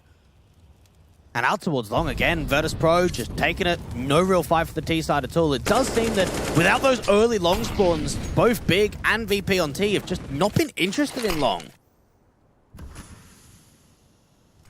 AK set, ready for aggression. Does Buster give up the ghost? Gives up the shoulder, doesn't give up the frag though. Nicely isolated there. Very fantastic duel from him. Dealing with Zentaris effectively. To force a mistake and punish it for it. 5-on-4 for VP. Oh, Sanji out for the pin position, just gets swung on by Tizzy and looking to follow up. Jame at least finds a trade back. He's being pressured in from short control as well. Kicker's got to hold off. Searson can deal with him. Jump face on Searson. Park gets a secondary pick back. And now it's a 2 versus 2. That bomb's still got across here. Yakindar's going to try block it. Can Searson find his man? No, he cannot. Headshot to execute. And now Tabson's Krieg yet to start in this roundup, and he will not get the chance. It's a 9th of the Lord of VP, and they have brought this back to 1.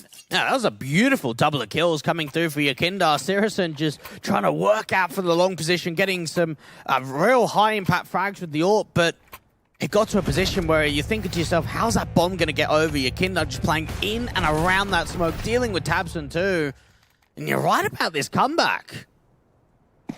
Now it's Big yet to start here. Now, VP did hold the presence very early in the first half. Is it going to be a similar case in the second? Will it take Big a few moments to warm up here, or at least to wake up in the T side? The Eagles, more than 3 players. Knocks out for Tabson and for Searson. There's really not a lot to work with here. Face up and into the contact positions over on the short control, but very little other than that. Yakindar aggressive again. This time around, Zentaris is a little bit further back than where he was in the last round. Smokes down, AUG spray, Kicker, catches Keto. Fantastic stuff. Nades continue to come forward. M4's waiting for the rest of the contact here. Damage has been done to Tizzy and his Searson face forward to the spray. Back, Yakindar, transfer to Searson. Fantastic. The pistols versus rifles, and it goes about the way you expect it to go. 3 kills for Yakindar in this one, and it's 10 all. VP, 5 on the trot. Big need a response. He looks really good. He really looks good here on LAN, Yakindar. And that was going to be the big sort of test for me, to have a look at VP and have a look at him, because, again, these last few months, it has been a little bit more of a struggle. Hasn't quite found those heights that he did in the tournament of Katowice and even before that. But out here on Dust2, he is proving ground for Big. You mentioned him being a bit inconsistent and having a bit of a dip in form as of late for VP, and probably part of the reason why VP have had some awkward results in their tournaments. But right here and now, he does look fantastic. He's not quite top fragging. That honor goes to Jame, but only a single frag separates those 2 players, so it's not really that far off. Now, re-smoke out towards that long position. At least Sanji is having a little bit of a difficult time. Jame just getting wall banged in. Double dink involved, and they does not do anything to respond either. 100 HP across all those players still for the big side, especially the 2 players in the mid-control. Sanji was back at the M4. Here's the footsteps. There's a couple of CTs that can back him up. 3 in total towards this A site itself, and Sanji is going to need them to come up good as he gets killed off initially. Tizian and Zentaris. Zentaris with 2 fantastic frags. Now Yakindar and Buster, 2 players remaining. One's on the rotation back. See you soon. Does get caught. They haven't checked Goose. 2 players to line up. He gets them both just about. A TK involved in that, and a massive mistake for Big here. Can Yakindar do any more? He's dropped the bomb, sees the player, Tizian gets it, and now it rests on Buster to cut off the bomb again. 1 versus 1 against Zentaris. Oh, this could be a big play. This could be a really, really big moment for Virtuspro, and time is just getting wasted here. Zentaris has got to go back out to the side, get that bomb, and then get it planted. And Buster knows. He has all the info to work with. He has the bomb presence and everything. 20 seconds, a massive mistake from Big, and Zentaris, if he makes even a sound cue, he's got to go quick at this stage. He has to give up information. He's got no other option. Take the fight straight away, look out towards CT, and Buster's so passive. Perfect chance, 10 seconds, waiting at the cross. Drop down on the player, bust forward, and Zentaris just lands the headshot, just bails out Big, and barely defends the lead. Okay. Why is Buster not forcing away from that point? Why is he not just hiding back past it? There's like 7 seconds on the clock. As soon as you take that contact, he does not need to continue the fight at all. There was no way in which that bomb was going to get recovered, back to the site and planted in time. That was a very, very big misplay there in the 1v1. And for Zentaris, he hits a cracker. What a huge, huge shot for him. And again, I kind of feel bad for Yakindar in that one because he was so patient, so careful. He really brought it back for his team. But ultimately, working in for the Big side to again hold the 11th round. Hold themselves a chance still to maintain the T side forces. Fast plays coming in, VP. 2 players on the B side going to get siphoned off of these smokes out towards the B doors in particular. There's a counter smoke back in from the CT forces that will suppress them over towards tunnels. But 4 players here at mid to B. It's just the case before they act. They're just waiting for a mistake. Sirison so close to that AWP around the smoke. At least they know Kickett's here. Great shot in. Tabson tagged up. Buster still waiting for an opportunity. Sprays continuously coming forward. Kicker's going to get tagged up. Yakindar and Buster getting those picks in. There's 1 player right behind that doorway. Yakindar's going to get overwhelmed at last. Zentaris strikes. It's a 3 versus 3 scenario with 1 player holding back in mid-tier. Is going to cut off rotations, or at least try to do so. Will burn a little bit and waste 1 shot. Oh, they might even go aggressive out from this window position. Tabson gets caught off. M4 Sanji looking up. Zentaris and Searson. Rotations inbound, flashes over, looks up, shot connects, 2v2 now. Looks back towards the mid to B play, the AWP kicker drops in, dealt with by Zentaris, on for another clutch, tap burst through, gonna get out of dodge, 29 HP, does not see where Jamie's coming in from, is wrapping around the right-hand side. Orders Jamie look back towards the site itself, Zentaris sees his man up close, and the defuse should be stuck in with the kit in play. VP equalize again. Jeez, these rounds are getting so down to the wire, and for Big, thank goodness they got a bomb plan into that one, because money is sort of on the verge here of being reset, all in around that 4K floater. They'll be able to get a buy up, but they're going to take a tactical, realizing the importance here of converting. Second tactical for Big, and the right time to call it for me. 11 apiece, Virtuspro have constantly tested this German camp, have constantly pressed them to their limits. They'll continue to do so as this match rolls on here. Big's map pick, we thought they were going to run away with it for a little bit. I mean, we saw the back and forth affair at the start of the matchup, and then the big round streak turning into 11-all. Virtuspro not letting Dust 2 go down so easy. Big need more consistency over on this T side. You've won 1 round so far in the second half, and that's it. VP, they've looked like the stronger team. They've had a little bit more economical balance behind themselves, but this is a swing round where both teams can reset one another. Big half buy involved. At least have a little bit of cash in reserve, something that could get them back in with a loss bonus. Potential in this round, so VP have their setup for the moment. Passive positions taken, Big have the tunnels, nothing more. At least there's only 1 player on A for Big to just overwhelm, but even for Yakindar, it's him. M4 waiting, looking up, back behind the blue box. Head duck down, nades involved, he still sprays on the Keto, doubles up.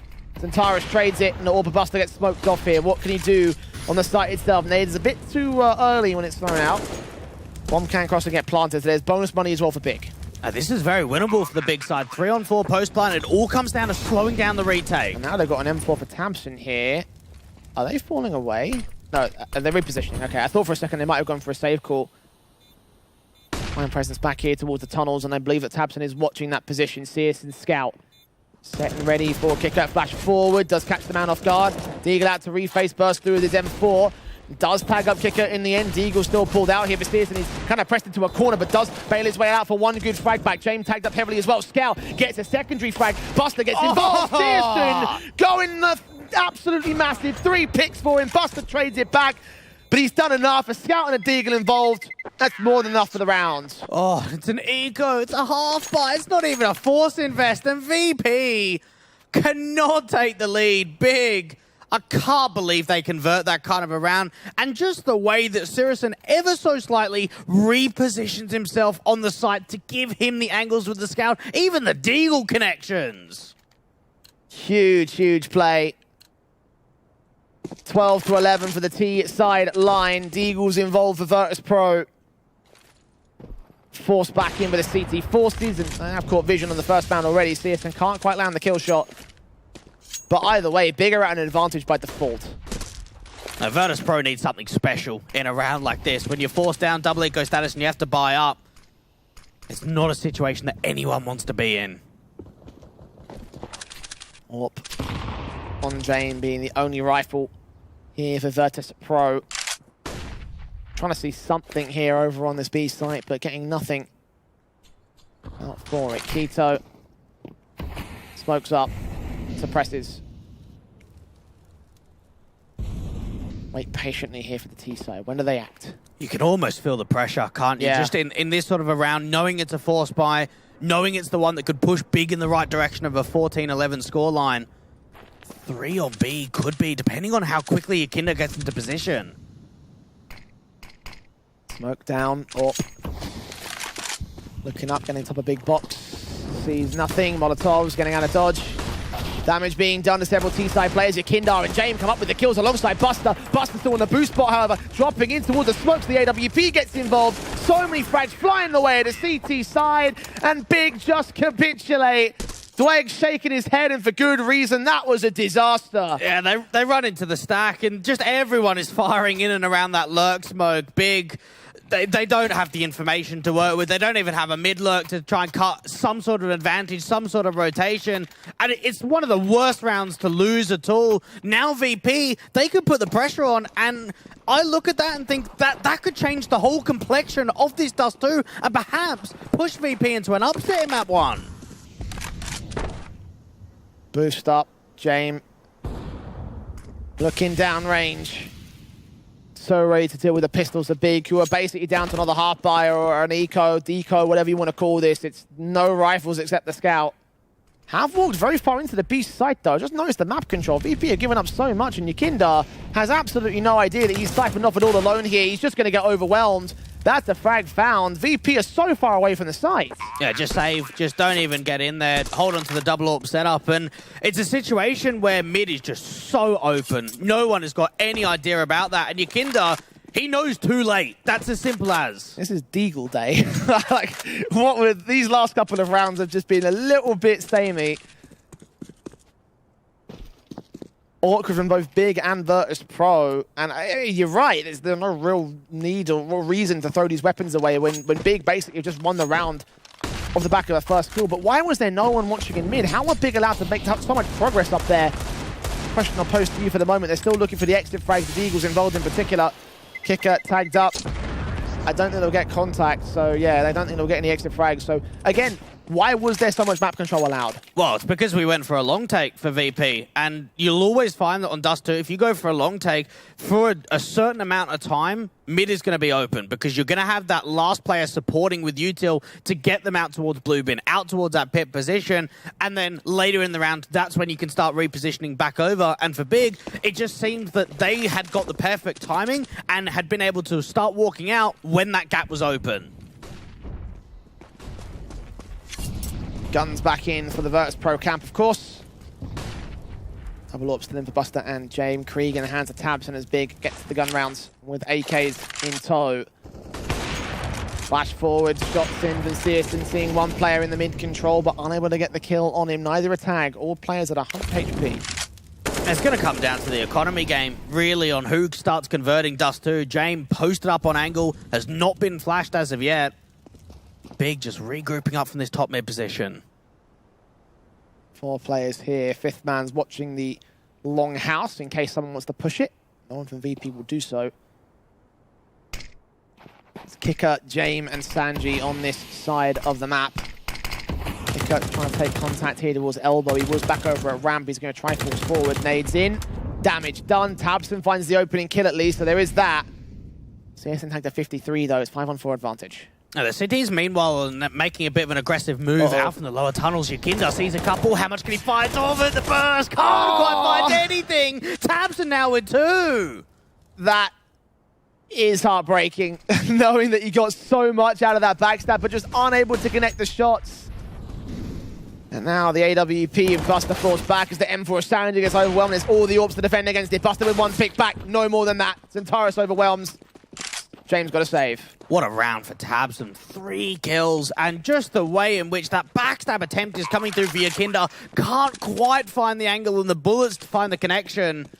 And then even Tabson just trying to sell the short fake. Ends up with a triple into the round. 1-for-1 trade out for Buster on the B side. James going to get hunted. The AWP's going to fall. And now for Virtuspro, they have got no money to work with. They have to play for OT. Great shot from Tabson. Of course, the nades inbound doing the damage. Ultimately, a triple kill for him. Oh, they're forcing it. Yeah. I mean, it's characteristic of VP to do that, right? Like, it's Virtuspro, you know? You can't be surprised with this kind of a buy, but it's high risk, high reward. Yeah. Can't deny that. Can't debate that at all.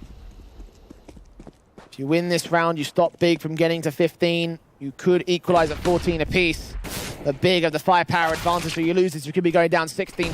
Keto starts off by showing Kick Up what he's made of. Straight shot, opening frag, all players in long. And they've got a quick wrap play coming through from James out and T-Spawn, but they need to get a little bit of a move on because for Big, they're already starting to think about walking long. Smokes out to the cross. James AK continues pressing up here. They aren't watching the long house itself, so there might be an opportunity here if he can time it